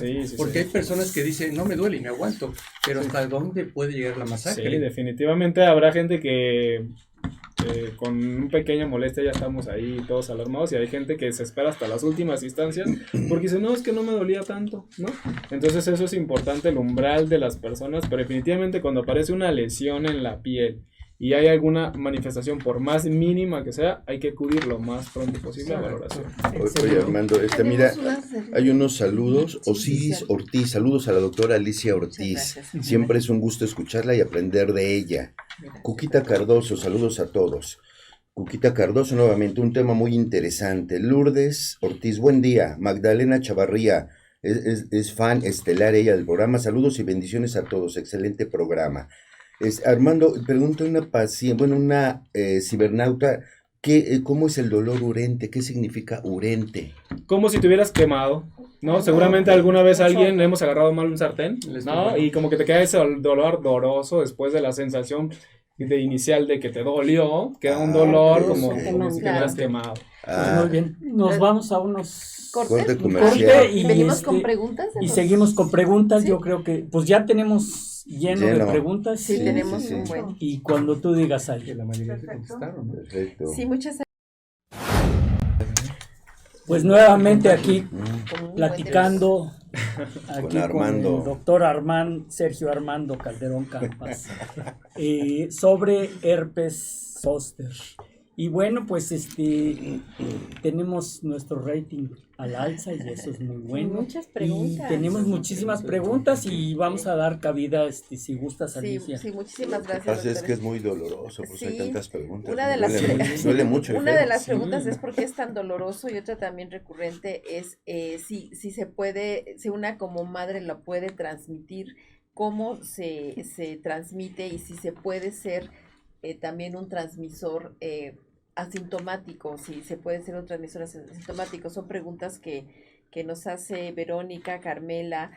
Paco pregunta en qué población es más frecuente y digo, si le parece que nos centremos en esta parte de la transmisión, ¿no? Por favor, perfecto. Y si es igual en niños o en adultos también la transmisión, ¿no? O sea, recapitulando un poco, el herpes zóster forma parte de los herpes virus, donde el herpes zóster no existe como tal, el virus de herpes zóster que se transmita, sale así como tal, sino es el virus de la varicela zóster, que por lo general, un porcentaje muy alto, como comentábamos antes, tuvimos contacto de niños, otro porcentaje estará vacunado, quitando a la gente vacunada, que eso es importante. Si tú estás vacunado de varicela, no te va a dar herpes zóster, ¿sale? Porque estás vacunado de la infección primaria, ¿sale? Que eso es importante. ¿Y si ya te dio varicela es lo mismo? Si ya te dio varicela de forma natural, ahí sí, ¿sale? Ahí sí va a haber reactivaciones de herpes zóster, ¿sale? Porque es el virus que se queda a vivir en los ganglios de las astas dorsales de la columna vertebral, ¿sale? Que eso es sumamente importante. Ahora, si yo me embarazo, por ejemplo, ¿no? Si fuera mujer y me embarazo, pues es prácticamente imposible que yo transmita el herpes zóster, porque lo que podría yo transmitir, exactamente, sería que a mí no me hubiera dado varicela como mamá, estoy embarazada y me da varicela, ahí sí es un problema. Porque si tengo la infección primaria, pues obviamente transmito la varicela al producto, ¿no? Al bebé. Pero hablando de herpes zóster, pues no, porque ya tenemos previamente una inmunidad, digamos, al virus de la varicela zóster, donde, ojo, que esto es bien importante, en las vacunas actuales no hay datos, ¿sale? En embarazadas, o sea, no hay data de que las mujeres embarazadas se tengan que vacunar porque no es una población que se haya estudiado, ¿sale? Entonces, hoy por hoy, la recomendación es mujeres embarazadas, vacunas herpes zóster, no, ¿sale? Lo que hacemos es mujer embarazada que no le ha dado varicela, pues la vacunamos para varicela zóster siempre y cuando no esté en el primer trimestre del embarazo, ¿sale? Que eso es sumamente importante. Ahora, si yo tengo un cuadro de reactivación de herpes zóster, el contacto estrecho con las lesiones activas, que son las vesículas, esa es la forma de transmisión de la reactivación, ¿sale? Hablando de la infección natural o la infección primaria, que es la varicela zóster, eso es vía aérea y contacto con las lesiones, son las dos vías, ¿sale? Por eso seguramente todos hemos escuchado donde de niños alguien de nuestra familia le va a decir, llévenlo para que le dé de niño, ¿no? Porque las enfermedades exantemáticas a tempranas edades son muchísimo más indolentes a comparación de si te da de forma adulta, que pueden ser más agresivas, ¿no? Pero del herpes zóster en particular es contacto. Yo tengo herpes zóster, vivo con 5 personas, lo que se evita y se da consejería al paciente es que las lesiones no se las toque nadie. Le recomendamos que tenga sus utensilios aparte, donde por ejemplo no usen la misma toalla que él, porque si se revienta una vesícula, ahí es donde hay la mayor cantidad de material genético del virus, y donde si yo no estoy vacunado para varicela zóster y no me ha dado varicela zóster, voy a desarrollar varicela zóster, no herpes, ¿sale? Eso es lo más interesante, o sea, es imposible que si yo tengo herpes zóster y tú estás en contacto conmigo, te vaya a dar herpes zóster, ¿sale? Oye, Armando, fíjate que hay una confusión. Está preguntando una paciente, una cibernauta, que si el herpes genital es el de que estás hablando o es otro tipo de herpes. No, estábamos hablando justamente que el herpes genital forma parte de la familia de los herpes, ¿sale? Pero es el virus del herpes simple tipo 2, que es un virus completamente distinto al herpes zóster, que es tipo 3. La reactivación de la varicela zóster, que es el virus del herpes tipo 3. Excelente. ¿Y entonces otro programa de herpes simple o qué? Sí, hagamos otro programa de herpes simple. Aquí Maru, que es herpes genital. Claro. Antes de otra pregunta. Ahorita que estamos hablando de si es hasta qué grado una enfermedad infectocontagiosa y hasta qué grado no es una enfermedad infectocontagiosa. O sea, ojo, quiero que quede bien marcado esto. Y tú lo estás diciendo, Armando. Tú lo estás diciendo, Armando, que lo que te va a dar no es herpes zóster, te puede dar varicela siempre y cuando no estés vacunado. Si estás vacunado, el riesgo se disminuye. Pero ¿por qué manejamos el concepto que es infectocontagiosa? Quiero hacer esa pregunta, ¿hasta qué grado? 1, 2, el germen generalmente habita en la piel, en las condiciones y características de todo ser humano, y se comporta como un oportunista en el momento, o prácticamente no forma parte como un germen oportunista o actúa en el momento simplemente que él ve indicado cuando el paciente tiene enfermedades preexistentes o está comprometida su inmunidad o está sometido a un tratamiento que deprima el sistema inmunológico. Claro. Entonces, en este caso, ¿hasta qué grado podríamos decir en la realidad el concepto de infecto contagioso? Creo que en nuestro público en general, me atrevería a decir esto. Es muy importante siempre manejarlo como infecto contagioso. ¿Por qué? Porque el público no está identificado con el tipo de enfermedad y el grado de condición y secuela y consecuencias que va a traer a largo plazo. Entonces, como tú lo has dicho, doctor, lo importante es vacunarse. Aquel que no se vacunó para la varicela y va a estar protegido. Pero sabemos, y vuelvo a hacer la pregunta, ¿hasta qué grado es un germen oportunista? En vacunados y no vacunados. Ok, creo que eso es interesante. El tema oportunista empezó a hacer mucho auge a partir de que se empezaron a descubrir los primeros pacientes con VIH, ¿no? O sea, se consideraron, por ejemplo, de 1981 a la fecha, donde ha avanzado mucho eso. El término oportunista está dirigido mucho al tema de inmunosupresión, donde el tema oportunista en esta población, que es donde más está estudiada, es cuando la inmunidad cae extremadamente en un punto donde definitivamente el paciente no tiene defensas para protegerse contra algún germen, ¿sale? Eso es interesante. Ahora, el segundo escenario que creo que también tiene que quedar de esto muy claro es que la condición de muchas de las personas en nuestro país es que no saben si les dio, y es que no saben si están vacunados, porque la vacuna no está en la cartilla nacional de salud. Entonces esos pacientes yo les recomiendo, cuando tienen contacto con alguien, cuídense, hasta que más adelante veamos si te podemos hacer alguna prueba, porque existen pruebas para saber si ya te dio varicela, que son células de memoria. Pues hasta que veamos más adelante te haremos la sugerencia de si te vacunamos contra herpes zóster a su debido momento o te vacunamos contra varicela zóster, ¿no? Y a eso se ha acuñado porque cuando hablamos de inmunosupresión se ha cambiado mucho el concepto de contagioso. Ahora para nosotros es transmisión, ¿sale? Transmisibilidad. Porque cuando hablamos de contagioso, pues ha prestado muchas cosas dentro de discriminación y todas estas cosas, entonces hablamos de transmisibilidad. Entonces, para considerar un paciente transmisor de herpes zóster, particularmente es este escenario donde el paciente está con muchas lesiones, vesículas, la gran mayoría de todas las lesiones, donde esa importante cantidad de virus está expresado en ese líquido que tienen las vesículas, ¿no? Y donde si el paciente que convive con él, no sabe, por ejemplo, yo no sé si a mí me dio, si estoy vacunado, pues me tengo que cuidar, ¿no? Entonces, en la literatura médica no está considerado como una enfermedad oportunista, porque no es una condición que el paciente tenga de una inmunidad completamente abatida o que no tenga, ¿no? Entonces, para considerarlo oportunista deberíamos de tener esta condición donde ya haya una enfermedad preexistente, como por ejemplo que viven con VIH, donde sabemos que si hacemos un conteo de la inmunidad, podemos documentar que el paciente tiene una inmunidad extremadamente baja. Se considera una enfermedad debutante, o sea, en ciertos escenarios que generan inmunosupresión, pero no para considerarlo una enfermedad oportunista.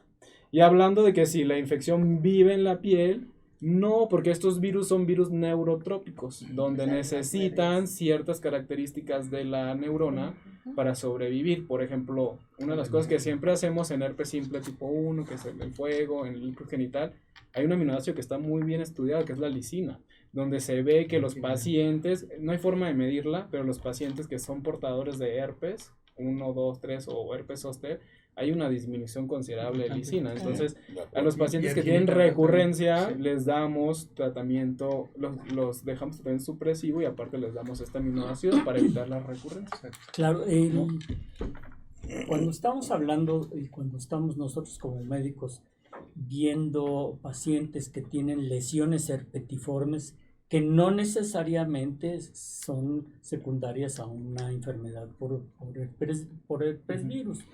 Tenemos que hacer obviamente el diagnóstico y en el diagnóstico intervienen, por ejemplo, un perfil TORCH para ver cómo está la cuestión inmunológica de este paciente, o podemos hacer, porque no hay un cultivo específico, ¿no? Decir, bueno, voy a cultivar a esta vesícula y voy a ver porque esa es una enfermedad viral, no Jaime, existe. Y disculpa, ¿a qué te refieres al perfil Torch en este momento? Para que entienda el público. Ahorita vamos a hablar del perfil ¿no? Torch.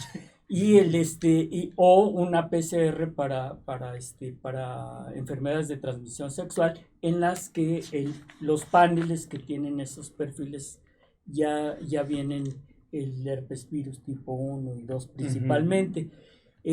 Perfil Torch, hablamos de toxoplasma, otros rubiolas, citomegalovirus y herpes virus, que son los anticuerpos que me dice el laboratorio si están presentes en el paciente o no están presentes. Oye, mira, otras preguntas también se puede poner juntas. Dice, ¿la vacuna es dosis única o tiene refuerzo? ¿A partir de qué edad se recomienda la vacuna y cuántas dosis se deben de administrar? Hablando de la vacuna del herpes. Perdón, y también sobre la vacuna, también preguntan específicamente de la vacuna, por eso la pongo, Fausto dice si tiene contraindicaciones, pero nada más. Sí. Bueno, afortunadamente creo que ha cambiado mucho el tema de la vacunación y lo vimos con COVID, donde hemos visto nuevas tecnologías, ¿no? Que tal vez si no hubiera sucedido esto, tratamos de ver las cosas buenas, cuánto nos habíamos tardado en que aparecían estas nuevas tecnologías, ¿no? Y creo que eso es de las cosas buenas que debemos de agradecer con el tema ahorita de la pandemia. Y hay 2 vacunas comerciales. Antes la tecnología viraba alrededor de virus vivos atenuados o que era la gran mayoría de las vacunas, donde pues lamentablemente empezamos a ver muchos efectos adversos, sobre todo dolor en el sitio de la aplicación, muchos trastornos de tipo inflamatorios del sistema nervioso como Guillain-Barré, neuromielitis óptica, mielitis. Entonces todo esto empezó a virar, donde ya las nuevas tecnologías es tomar ciertas proteínas que se expresan mayormente en un virus y desarrollar una vacuna, ¿no? Que son las tecnologías recombinantes. Entonces en nuestro país teníamos esta vacuna de virus vivos que era una dosis única, pero en los estudios clínicos a nivel mundial empezábamos a ver que la eficacia no era tan buena, ¿no? Eso es importante que lo dejemos en un punto aclarado, donde la Organización Mundial de la Salud dice que si una vacuna no es 40% efectiva, 40 o más, la vacuna no se debe de aplicar, porque realmente los riesgos superarán a los beneficios, ¿no? Pero empezamos a ver que estas vacunas previas, que era una sola dosis, pues tenían rangos de 45, 50, pero hace 5 años se lanzó en el mundo esta tecnología de recombinante de herpes zóster, donde es una serie de 2 vacunas que se aplican con un intervalo entre más o menos 4 a 6 meses, que es lo que dice la literatura. Y bueno, tenemos esquemas acelerados en ciertas poblaciones, por ejemplo, la gente que va a recibir un trasplante de médula ósea, la gente que va a usar algún tipo de biológico por alguna enfermedad autoinmune, reumatológica o cualquier otro escenario donde no nos esperamos 4 meses, le hacemos un esquema acelerado, tal vez le ponemos una dosis y entre 1 o 2 meses tratamos de poner la segunda dosis, pero ojo, es un esquema de 2 veces, una vez en la vida. Y otra cosa que siempre les explico a los pacientes, que no es un booster, no es un refuerzo, son vacunas complementarias, ¿sabes? Yo me pongo la primera dosis y requiero la segunda para que la eficacia se vaya casi al 90%. No es como que me ponga un refuerzo. ¿Esta vacuna se va a poder poner a pacientes inmunocomprometidos? Justo, porque, por ejemplo, yo que veo pacientes que trasplante de médula ósea, trasplante renal, estaba contraindicada la vacuna de virus vivos atenuados, que era la que teníamos previamente, ¿no? Donde si yo le daba la vacuna a un paciente, después del trasplante tenía riesgo que inclusive hubiera rechazo humoral. Entonces, eso es bien interesante porque esta vacuna, para esta población en general, que es muy, muy particular, que son los inmunosuprimidos ya por alguna condición, es una excelente opción. ¿Y efectos secundarios de esta nueva vacuna? Fíjate que, contestando un poco esto de contraindicaciones y efectos secundarios, contraindicaciones no las hay. Realmente, a menos de que el paciente se conozca le pongamos una dosis y haga un fenómeno alérgico inmediato o mediado por el sistema inmunológico, ahí no le pondríamos la segunda dosis, ¿no? Pacientes que son alérgicos al huevo, al pollo. No, realmente no. No hay una contraindicación así. Es muy la información para prescribir de este producto, que ya lo tenemos un poquito casi un mes de que empezamos a vacunar. ¿Cómo se llama? Shingrix. ¿Sale? Eso es importante. A mí me gusta mucho ahora que salió, pues a todos estos pacientes que inmunosuprimidos, ofrecerles esta opción, ¿no? Y pacientes no inmunosuprimidos, que la indicación a nivel mundial es mayores de 50 años, ¿no? hayan o no hayan tenido un cuadro previo de herpes zóster, porque es importante, porque el paciente me pregunta, es que a mí ya me dio, no, pues pero sí se puede le va a aplicar volver a dar, personas antes que no tengan 50 años, sí, que tengan alguna comorbilidad, sí, exacto, factor de riesgo. exacto. Y en personas que nunca les dio varicela, mi pregunta No, también. si no te ha dado varicela, pues no te va a dar herpes zóster, ahí sí yo no. Si el paciente llega conmigo y me dice, ¿sabes qué, doctor? Yo no tengo 52 años, no sé si me da varicela, yo pido una inmunoglobulina que se llama IgG para varicela zóster, si es positiva lo vacuno, si es negativa lo vacuno, pero contra varicela. Claro. Siempre y cuando estén vacunados. Siempre y cuando. Y si no ¿Y los los que no se vacunaron? Pues es que aquí ha habido mucho énfasis en que, híjole, pues no hagamos, ¿no? Porque eso es la realidad también, o sea, 9 de cada 10 personas en el mundo, no solamente en México, les ha dado varicela.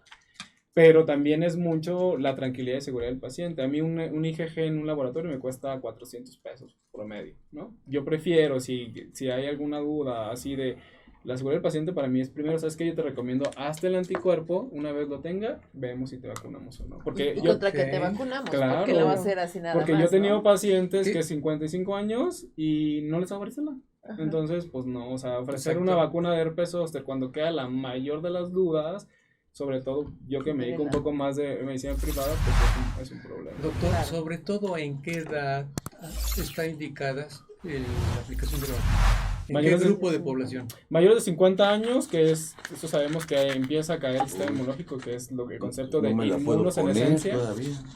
Y pacientes con algún grado de inmunosupresión. Te aplica la polivalente. Menos de 50. Y doctor, ¿y en los jóvenes hasta qué edad y a partir de qué edad? Pues yo a los jóvenes no se las pongo, a excepción de que ya hayan tenido un herpes zóster por todos los factores que ya hablamos, los otros medicamentos. Si yo tengo 30 y me dio un herpes zóster, pues me vacuno. Si yo tengo 49, 48, 47 y no tenía ningún cuadro, pues me espero. Después de los 50 años. Doctor, aquí Liliana pregunta, ¿el herpes se puede confundir con algún tipo de alergia o salpullido? ¿Cuál es la diferencia del herpes y herpes zóster? Y también, bueno, en ese mismo sentido, se mencionó que ¿qué se refieren esas enfermedades exantemáticas? Las enfermedades exantemáticas son un grupo de enfermedades que son muy comunes en los niños, donde vienen englobadas pues prácticamente varias, ¿no? Donde viene la enfermedad varicela zóster, viene sarampión, viene rubiola, vienen los coxsackes, las viruelas, o sea, son enfermedades exantemáticas porque la característica de esas enfermedades es que producen lesiones en la piel, ¿sale? Por eso se llaman exantemáticas, ¿sale? Sí, monkeypox también, justamente. Y las lesiones se pueden confundir con otro tipo de alergia. Las lesiones son características del herpes, son vesículas. Por ejemplo, los procesos alérgicos son más pápulas o en alguno que la literatura dermatológica llama abones, donde son muy características que producen lesiones pruriginosas. Y digo, no todos los casos, pero es lo más característico y no son vesículas, ¿sale? Tal vez lo que pudiera confundir el paciente, que eso sí me ha tocado, es las infecciones de piel y tejidos blandos causadas por Staphylococcus aureus, donde producen lesiones ampollosas, pero las lesiones ampollosas son grandotas, ¿sale? Que son bacterias. Que en ginecología, en obstetricia, tenemos una entidad que es herpes gestacional, que no es producto ni por herpes, ni es cuestión viral, y se presentan las lesiones herpetiformes, o sea, parece herpes, pero no es herpes, curiosamente. ¿Qué es? Sí, claro. ¿Y qué es? Eso es una lesión que pueden llegar a presentar pacientes embarazadas. Y yo he visto en mi vida, sí. Pero no tiene las características del dolor neuropático. No. Prácticamente. No, ni dolor, ni nada, porque no ataca el nervio. Pero ¿en qué zonas? Pero son vesículas. ¿En qué parte se expresa generalmente en tu experiencia? En cualquier parte del cuerpo. Okay. ¿Por cuánto no tiempo? sé si hayas visto algún caso de herpes. Sí, y está escrito en la literatura el herpes gestacional, que no es producto por un herpes. Bueno, lo que sucede es que por eso se llama lesiones herpetiformes. Que no son producto por un herpes. Tienen las características del herpes, pero las manifestaciones clínicas y de laboratorio no es herpes. No es herpes. Creo que ahorita que están comentando, doctor, la expresión de las lesiones. En dermatología, la clásica de la especialidad de dermatología establecen lesiones primarias y lesiones de tipo secundario. O sea, las lesiones de tipo primario puede ser un eritema o un enrojecimiento. o una pápula, como lo describieron, que la característica de la pápula son de la cabeza, pueden ser del tamaño de la cabeza de un alfiler, pero de menor a mayor grado y pueden confluir y a veces hacen hasta pseudópodos. O sea, no necesariamente vesículas ni ampollas, pero en este caso, cuando estamos hablando de enfermedad exantemática como tal del herpes zóster, como lo has descrito, inicialmente son expresiones de pequeñas papulitas que pueden confluir en forma de racimos y en forma de vesículas, y de menor a mayor disposición. Y siempre tienen una conducta en raíces nerviosas que son las más frecuentes en el tronco, aunque también, doctor, están descritos un tipo de herpes complicado a nivel de órganos, claro, a nivel del perineo, o sea, el conducto urinario, lo que es la vagina, y la experiencia, ¿cuál es ahí? Yo realmente he tenido, creo que una paciente nada más, pero no tengo tanta experiencia viendo en ese sitio un herpes zóster. No. De hecho, o sea, lo que siempre tal vez, sí, ellos un poco más, pero lo característico aparte de estas lesiones, que también es lo que hace la diferencia y es cardinal, es que siempre solo es un lado afectado del cuerpo, ¿sí? Es o el lado derecho o el lado izquierdo, pero no los dos. Sí. Cuando vemos los dos... ¿Por qué sucede? Pues porque hay, o sea, una explicación científica es como, o sea, no está como tan estudiado de por qué uno sí, por qué no, pero viene más mediado por la inmunidad. Sí. Por ejemplo, los pacientes trasplantados y ellos hacen un herpes diseminado, o sea, no es solo un lado, hacen varios lugares, entonces ahí es lo que se ha creído que fue. Y hablando del herpes gestacional, es una enfermedad autoinmune que no tiene nada que ver con una enfermedad viral, y es pemfigoide. ¿Otra forma de como qué? pénfigo. Como pénfigo. Sí. Oye, el pénfigo está caracterizado porque son lesiones bulosas como ampollas. Y aquí lo que comentaban para concluir es que efectivamente, normalmente las lesiones son unilaterales y siguen el trayecto de una raíz nerviosa específica. Que no tiene nada que ver. Okay, pues, con eso, perdón, sí, responden algunas preguntas de, que vamos a ver las preguntas de que por qué es tan doloroso, un poco abundando en esta parte, ¿no? Que por qué es tan doloroso y también, sí, cómo tratarlo, cómo identificarlo también en el caso de niños. Son preguntas de Mireya, de Karel, de Fabiola. ¿Por qué es tan doloroso? Pues por la inflamación per se nerviosa tan importante que producen. Entonces, cuando hay una inflamación nerviosa, el dolor es muy intenso, ¿sale? Entonces, más que nada, a eso se debe el dolor tan importante, a la inflamación tan intensa que está ocurriendo específicamente en la zona donde se presentan las lesiones. Okay, perdón. Las preguntas desde hace rato las hicieron Cuquita. Si a mí me dio herpes y me prescriben complejo B y soy alérgica, ¿qué otra cosa puedo tomar? La otra, existe el herpes oculto, porque me dijeron que tenía herpes por un dolor muy intenso que tenía, pero nunca me aparecieron vejigas, así lo pongo.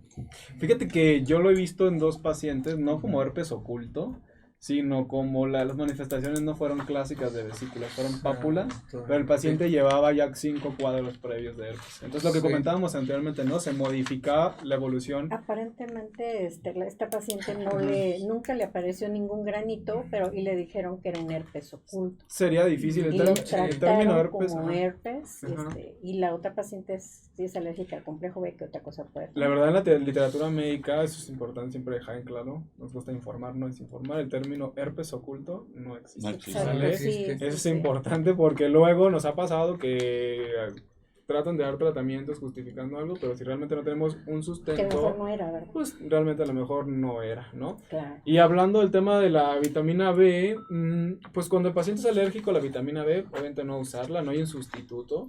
Ahí nos echamos más de manos de los medicamentos antineuríticos, ¿no? Tipo gabapentina, pregabalina o inclusive estos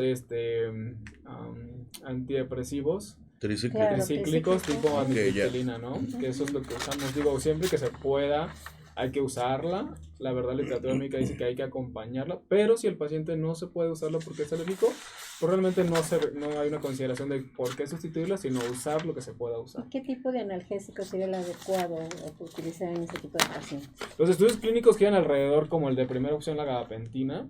¿Sale? Esa es la primera opción, pero hay muy buenas opciones como justamente pregabalina, amitriptilina, pero uno tiene que ir diciéndole siempre al paciente de que si el paciente acude conmigo en el día 1, 2, 3 de aparición de las lesiones, es mucho menos la probabilidad de que quede un síndrome doloroso por el herpes zóster. Eso es lo que hace la diferencia. No, lo que tú mencionas es cierto. Es una enfermedad viral, pues tiene que manejar con antivirales. Tiene características de dolor neuropático, es el manejo del dolor neuropático. Se acabó, porque no es específico el tratamiento y que fuera el pilar del tratamiento el complejo B. Es una situación coadyuvante al tratamiento. Exacto, y ahora ya tenemos muchas formulaciones donde combinan un antineurótico con complejo B. Entonces, si se puede, se usa. Si no se puede por esta situación, pues no se usa. Oye, nos dice Irma Rosas, hablan con mucha terminología. ¿Qué técnica? Por favor, expliquen. Entonces vamos a tener cuidado con eso, claro. Oye, otra pregunta, Armando, de una vez dice que si la paciente con depresión o ansiedad son más susceptibles a manifestar el herpes. Sí, definitivamente es una de las cosas que hemos visto que se ha estudiado mucho.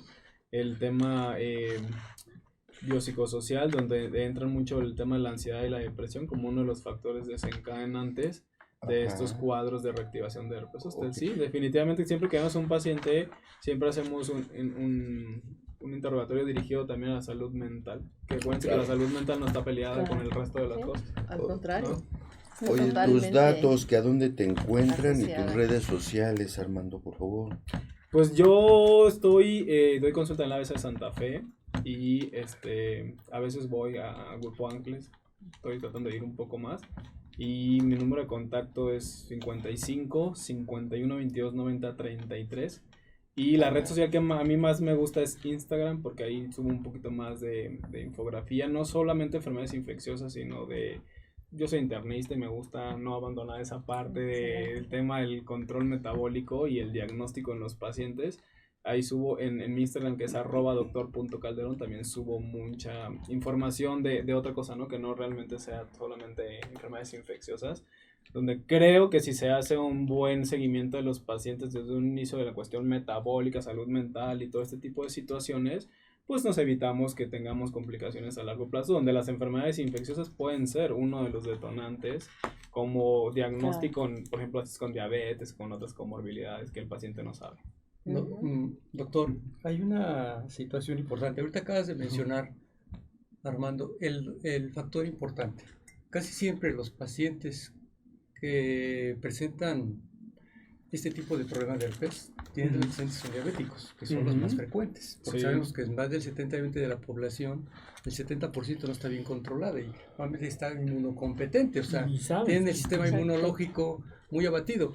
Entonces, cuando hablamos en medicina, hablamos de términos, por ejemplo, remisión es que totalmente se abatió el problema. Pero hay una característica, no sé en tu experiencia, Armando, me he encontrado con cuadros en los cuales, hablando de los cuadros muy atípicos del herpes zóster, en los cuales a veces hay expresiones de recidivas, no necesariamente evolucionan a una situación tórpida o complicada. Ya ves que las complicadas pueden ser neumonía, encefalitis, etc. Sí. Pero, o un cuadro que exprese la clásica culebría, ¿no? Lo que se había descrito anteriormente. En tu experiencia, ¿qué tan frecuente? Porque me ha tocado muchas veces esa condición. Hay antecedentes de que no expresan toda esa sintomatología, simplemente expresan, y es muy frecuente encontrar en la región lumbar, que es más frecuente ahí, encontrar pequeñas activaciones o reactivaciones o recidivas en los cuales nada más se expresa como una condición de una pápula, llámele roncha, o una vesícula de mayor a menor tamaño, que se expresa durante una semana, se apaga y es latente la condición, a los 3-4 meses se vuelve a expresar, pero sin dar toda esa sintomatología. No sé en tu experiencia qué tan frecuente te encuentras este cuadro, pero es muy típico y característico de un herpes zóster con todas las condiciones, las características que se han descrito. Sí, fíjate que yo tengo como 2 o 3 pacientes justamente que, o sea, esta paciente es una paciente sana porque se abordó desde todas las partes, porque su debutante tiene 80 y tantos, no recuerdo bien, pero se hizo un buen check-up de todo y aparentemente no encontramos nada, ¿no? O sea, obviamente no hacemos cosas tan descabelladas en el escenario donde tienes un check-up y todo y no encontramos absolutamente nada. Y la señora está vacunada, ella se vacunó con la vacuna anterior y con esta nueva, inclusive antes de que llegue a nuestro país, Estados Unidos. Y a pesar de eso, siguen apareciendo las lesiones, pero una de las cosas que siempre les explicábamos a los pacientes es que todas las vacunas, no solamente esta, en ese escenario, están dirigidos para prevenir complicaciones, ¿sale? O sea, no contra que no te suceda, no te enfermes, sino que para que no te compliques. Hablando de herpes zóster, que lo que más tememos es, por ejemplo, infecciones del cerebro, ¿no? Que es lo que encefalitis, neumonías en ciertos escenarios, úlceras corneales, que es una causa de ceguera. Algunos pacientes tienen sordera porque también se puede dar en el canal auditivo y inflamar el sistema nervioso auditivo. Entonces, eso es bien importante. Entonces, que haya una explicación para todos estos pacientes, que no son muchos, son pocos.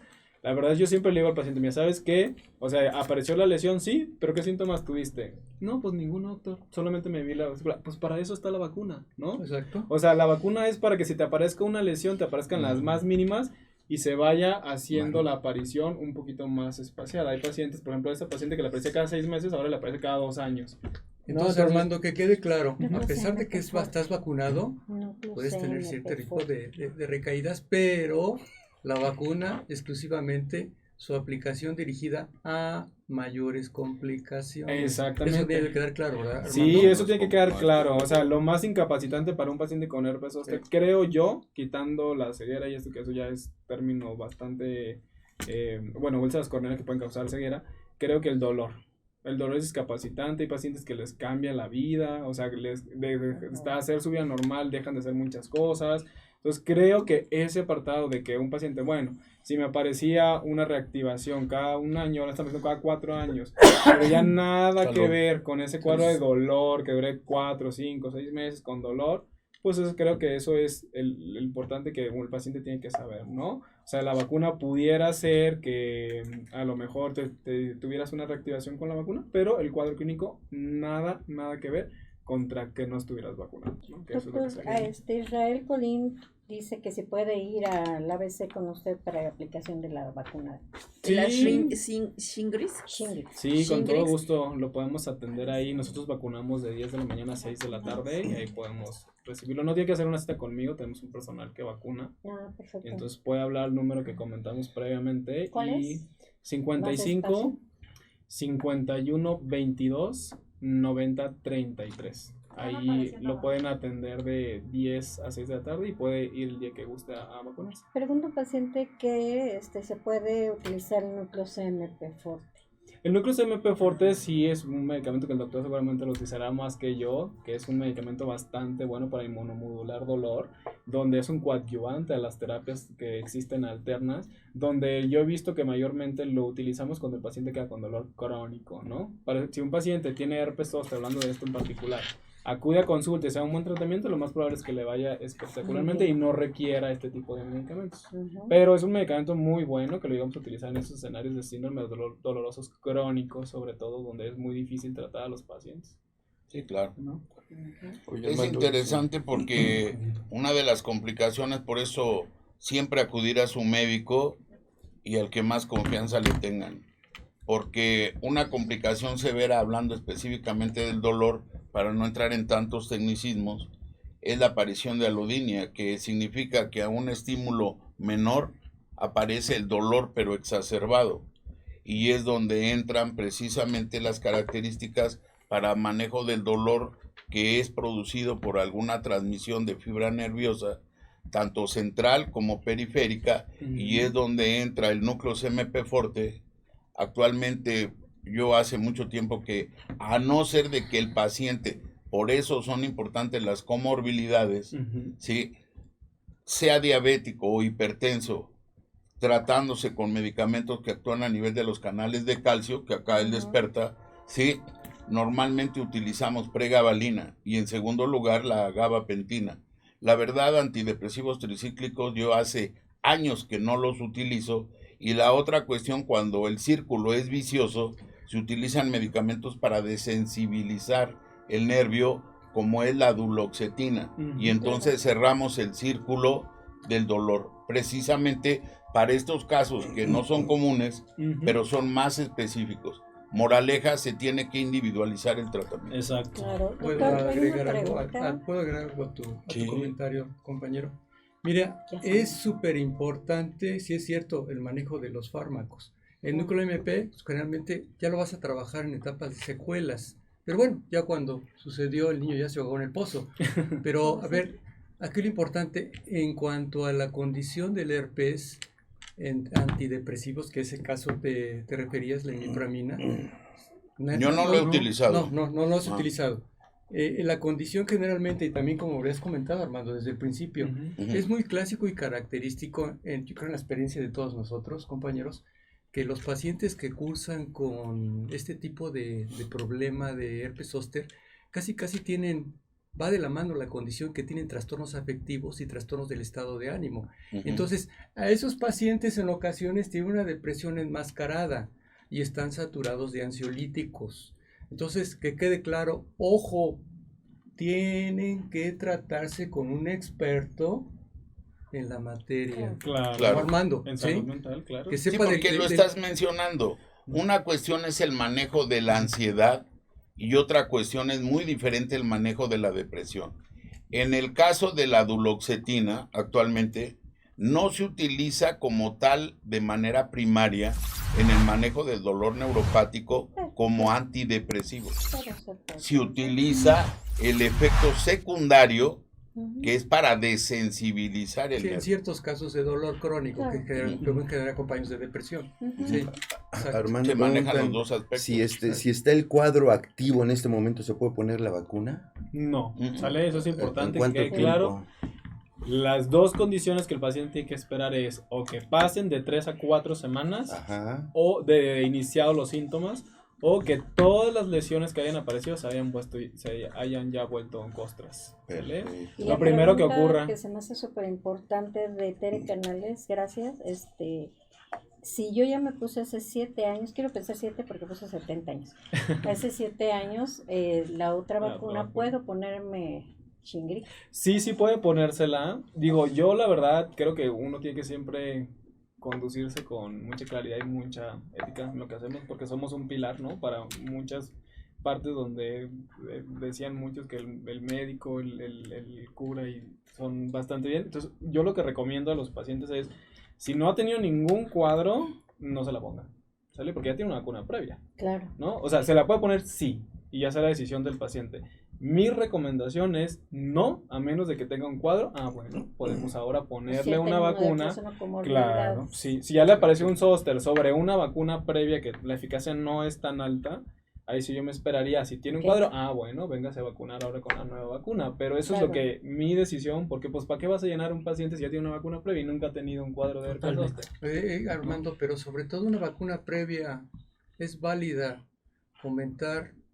Porque aquí la señora Tere Canales dice, la vacuna te sirve siempre. Me vacunaron hace 70 años. O sea, ¿a qué nos referimos en este momento? Yo creo que 7 años. Bueno, dice 70 años, yo creo que fue así. Pero a ver, ¿cuánto tiempo dura el efecto de la vacuna? No está estudiado, ni siquiera, por ejemplo, con la nueva vacuna, como no hay una temporalidad tan grande en el mundo ya aplicándose alrededor de 5 años, tendríamos que hacer un estudio de seguimiento a 30, 40 años para saber cuánto decae la inmunidad, como por ejemplo como lo vino haciendo ahora con estas nuevas vacunas de COVID, donde veíamos que hay pacientes que al año ya no tienen anticuerpos, ¿no? Pero hubo una vigilancia muy estrecha y por eso las recomendaciones, por ejemplo, hablando un poco del tema de COVID, sabemos que los pacientes tienen que estar vacunando cada año, ¿no? Un ejemplo. En el caso de las vacunas de herpes zóster no ha habido porque no se ha cumplido una temporalidad tan grande. Se cree que si te vacunas más de 50 años no necesites tú vacunarte después. Pero eso es lo que se cree, ¿no? Por el tipo de inmunidad que desata tu cuerpo. Pero que tengamos una evidencia así de a los 20 años, como por ejemplo con la vacuna de tétanos, que sabemos que 10 años puedes perder la inmunidad. Hablando de la vacuna de herpes zóster, no se tiene. Por eso mi recomendación es, si ya te vacunaste, ¿no? Hace 7 años, y tienes más de 50, y no has tenido ningún herpes zóster sobre la vacuna previa, pues no te vacunes. Porque yo no sé si todavía tienes inmunidad. ¿O hacerte una prueba específica, Armando? No, porque... ¿Para saber si tienes anticuerpos? No, porque no hay una prueba para la vacuna, no hay. Por ejemplo, como para la vacuna, pero que tengas anticuerpos para herpes. Es que la pena? No hay que se puso una vacuna, ¿no? Es que no hay un punto de corte. Okay. O sea, yo decir, por ejemplo, lo que sí está escrito, y eso a mí me gusta mucho hacerlo en mis pacientes adultos, es paciente que yo recibo con ciertas características, como por ejemplo usuarios de drogas intravenosas, hombres que tienen sexo con hombres, yo les hago un screening que incluye la única cuantitativa es la vacuna de hepatitis B. Pero eso ya está estudiado en el mundo. Si mi paciente, que seguramente se vacunó en niño con la hexavalente, no tiene más de 10 unidades circulando en su cuerpo de anticuerpos contra el antígeno de superficie de hepatitis B, yo lo revacuno. Pero eso sí está estudiado, ¿sale? Porque eso está escrito que después de 20 años un hombre o una mujer puede perder la inmunidad. Pero eso sí está estudiado porque ya hay muchos años de experiencia. Pero de herpes zóster no hay una prueba así que me mida. No lo hay. O sea, no, sería engañar a la población con algo que realmente no existe. Es una situación tal vez muy superficial, como bien mencionas, porque ante todo se tiene que justificar. Pero técnicamente la efectividad de la vacuna, si antes era en un nivel importante con la de virus atenuados, aún con todas las situaciones que se podían manejar, actualmente de acuerdo a la biotecnología, o para la gente que nos escucha, que fue lo que desencadenó precisamente, entre comillas, el coronavirus, pues actualmente no es el virus atenuado. Son ciertas partes, porque no hay que olvidar que es un virus, no es una bacteria. Las características son diferentes. Es como si de esta taza, en lugar de manejarme contra la taza, me voy a agarrar un pedazo de la asa o la asa completa. A eso se debe la máxima efectividad de las vacunas actuales, con el mínimo factor de riesgos. Y la efectividad a largo plazo técnicamente está demostrada. Sí, entonces como no sabemos, o sea, si hacemos un así de ¿cuántos años?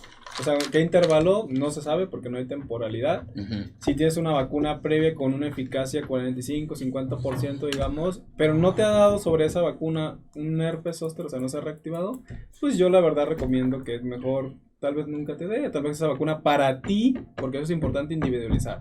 Hay medicamentos para pacientes y pacientes para medicamentos. Entonces, si a ti te funcionó algo, a lo mejor a mí no me va a funcionar, ¿no? Entonces, si a ti te está funcionando una vacuna previa, pues eso puede ser más que suficiente. Mejor mantente sano. Come frutas y verduras. Trabaja todo y carnes desgrasadas. No, pero sí te mantienes sano. Porque aquí no se trató, porque esto es muy amplio. La rehabilitación también.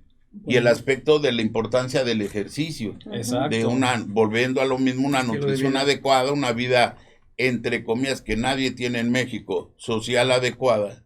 Sí, porque todo el tiempo estamos con el Jesús en la boca a ver qué va a pasar, pero tampoco vamos a vivir con una psicosis, ¿estás de acuerdo? O sea, bueno, lo que desgraciadamente, lo que no perdona es el tiempo. El Dios Cronos. No sé si quieras cerrar con alguna conclusión en especial. Todos tus datos se están pasando en el cintillo abajo. Y bueno, pues por favor, algo para cerrar. Primero que nada, agradecer el espacio. Muchísimas gracias por dar la oportunidad de informar, que eso es sumamente importante, que la gente siempre esté informada y que evitemos malas prácticas y todo esto que ya comentamos. Creo que esta enfermedad es una enfermedad infecciosa mucho más frecuente de lo que pensamos, y afortunadamente creo yo que a través del tiempo que han aparecido nuevas vacunas y nuevas tecnologías, hemos visto que la población mundial puede tener mucho menos efecto y una mejor calidad de vida, ¿no? Entonces, lo principal que yo siempre trato de hacer con mis pacientes es medicina preventiva. Creo que eso es el pilar. A mí me gusta hacerlo así porque no me gusta ver al paciente ya después de que tenemos una complicación, pues realmente se vuelve difícil los manejos, ¿no? Entonces, me gustaría invitar a la población a que hagan medicina preventiva, no solamente con la vacuna de herpes zóster, sino con las vacunas que les toque a su edad y a las características que tengan cada paciente, ¿no? Para que, pues de esta forma, no veamos a los pacientes en la consulta con situaciones que les va a cambiar definitivamente su perspectiva de vida y su calidad de vida. y donde creo que esto es muy importante, no solamente en el tema de vacunación, sino en general, ¿no? Salud, ejercicio, temas de salud en general. Y eso es importante, ¿no? Englobar y siempre ver a un paciente como un todo, evidentemente no va a un corazón, un pulmón a consulta. Hay que siempre estar bien pendientes de que cada paciente reciba la atención que se merece y que, bueno, tratemos siempre de acudir a consulta cuando se requiera y tratemos de estar informados en fuentes confiables, como creo que esto es bastante interesante, invitar a los pacientes a que hagan la diferencia en su salud, que creo que eso es importante. Pues muy bien, pues nada más me resta entregarte tu certificado de participación en nombre de todos mis compañeros.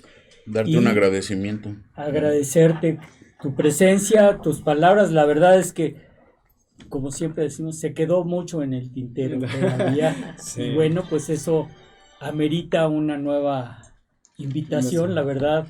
Sí, para otros temas. Sí, por otros temas. Es muy Disculpen, clave, muy me didáctico. gustaría aquí enfrente de todos, Armando. Ahorita en Sudamérica, desafortunadamente, se está activando mucho el dengue. Ajá. Y va a venir con fuerza. Sí. Pero es el dengue hemorrágico. Armando. Pues podrías acompañar. Es una invitación abierta y bueno, pues lo dejamos, sí, claro. Lo dejamos en el aire y yo creo que es un tema que sensacional que podemos atender. Gracias. Muchísimas gracias y gracias a todos ustedes. Gracias a la gente que está detrás de cámaras que nos hizo el favor de acompañarnos. No me resta más que desearles un feliz día y un mejor fin de semana. Gracias por acompañarnos. Gracias. Buen día. Gracias. Buen día para... Hola, ¿qué tal? Soy el doctor Ernesto Santillán, conductor del programa Salud para Todos. Dale like a esa campanita y por favor síguenos en Instagram, Facebook, Spotify, iTunes, YouTube. El programa número 1 de temas médicos día a día. Saludos.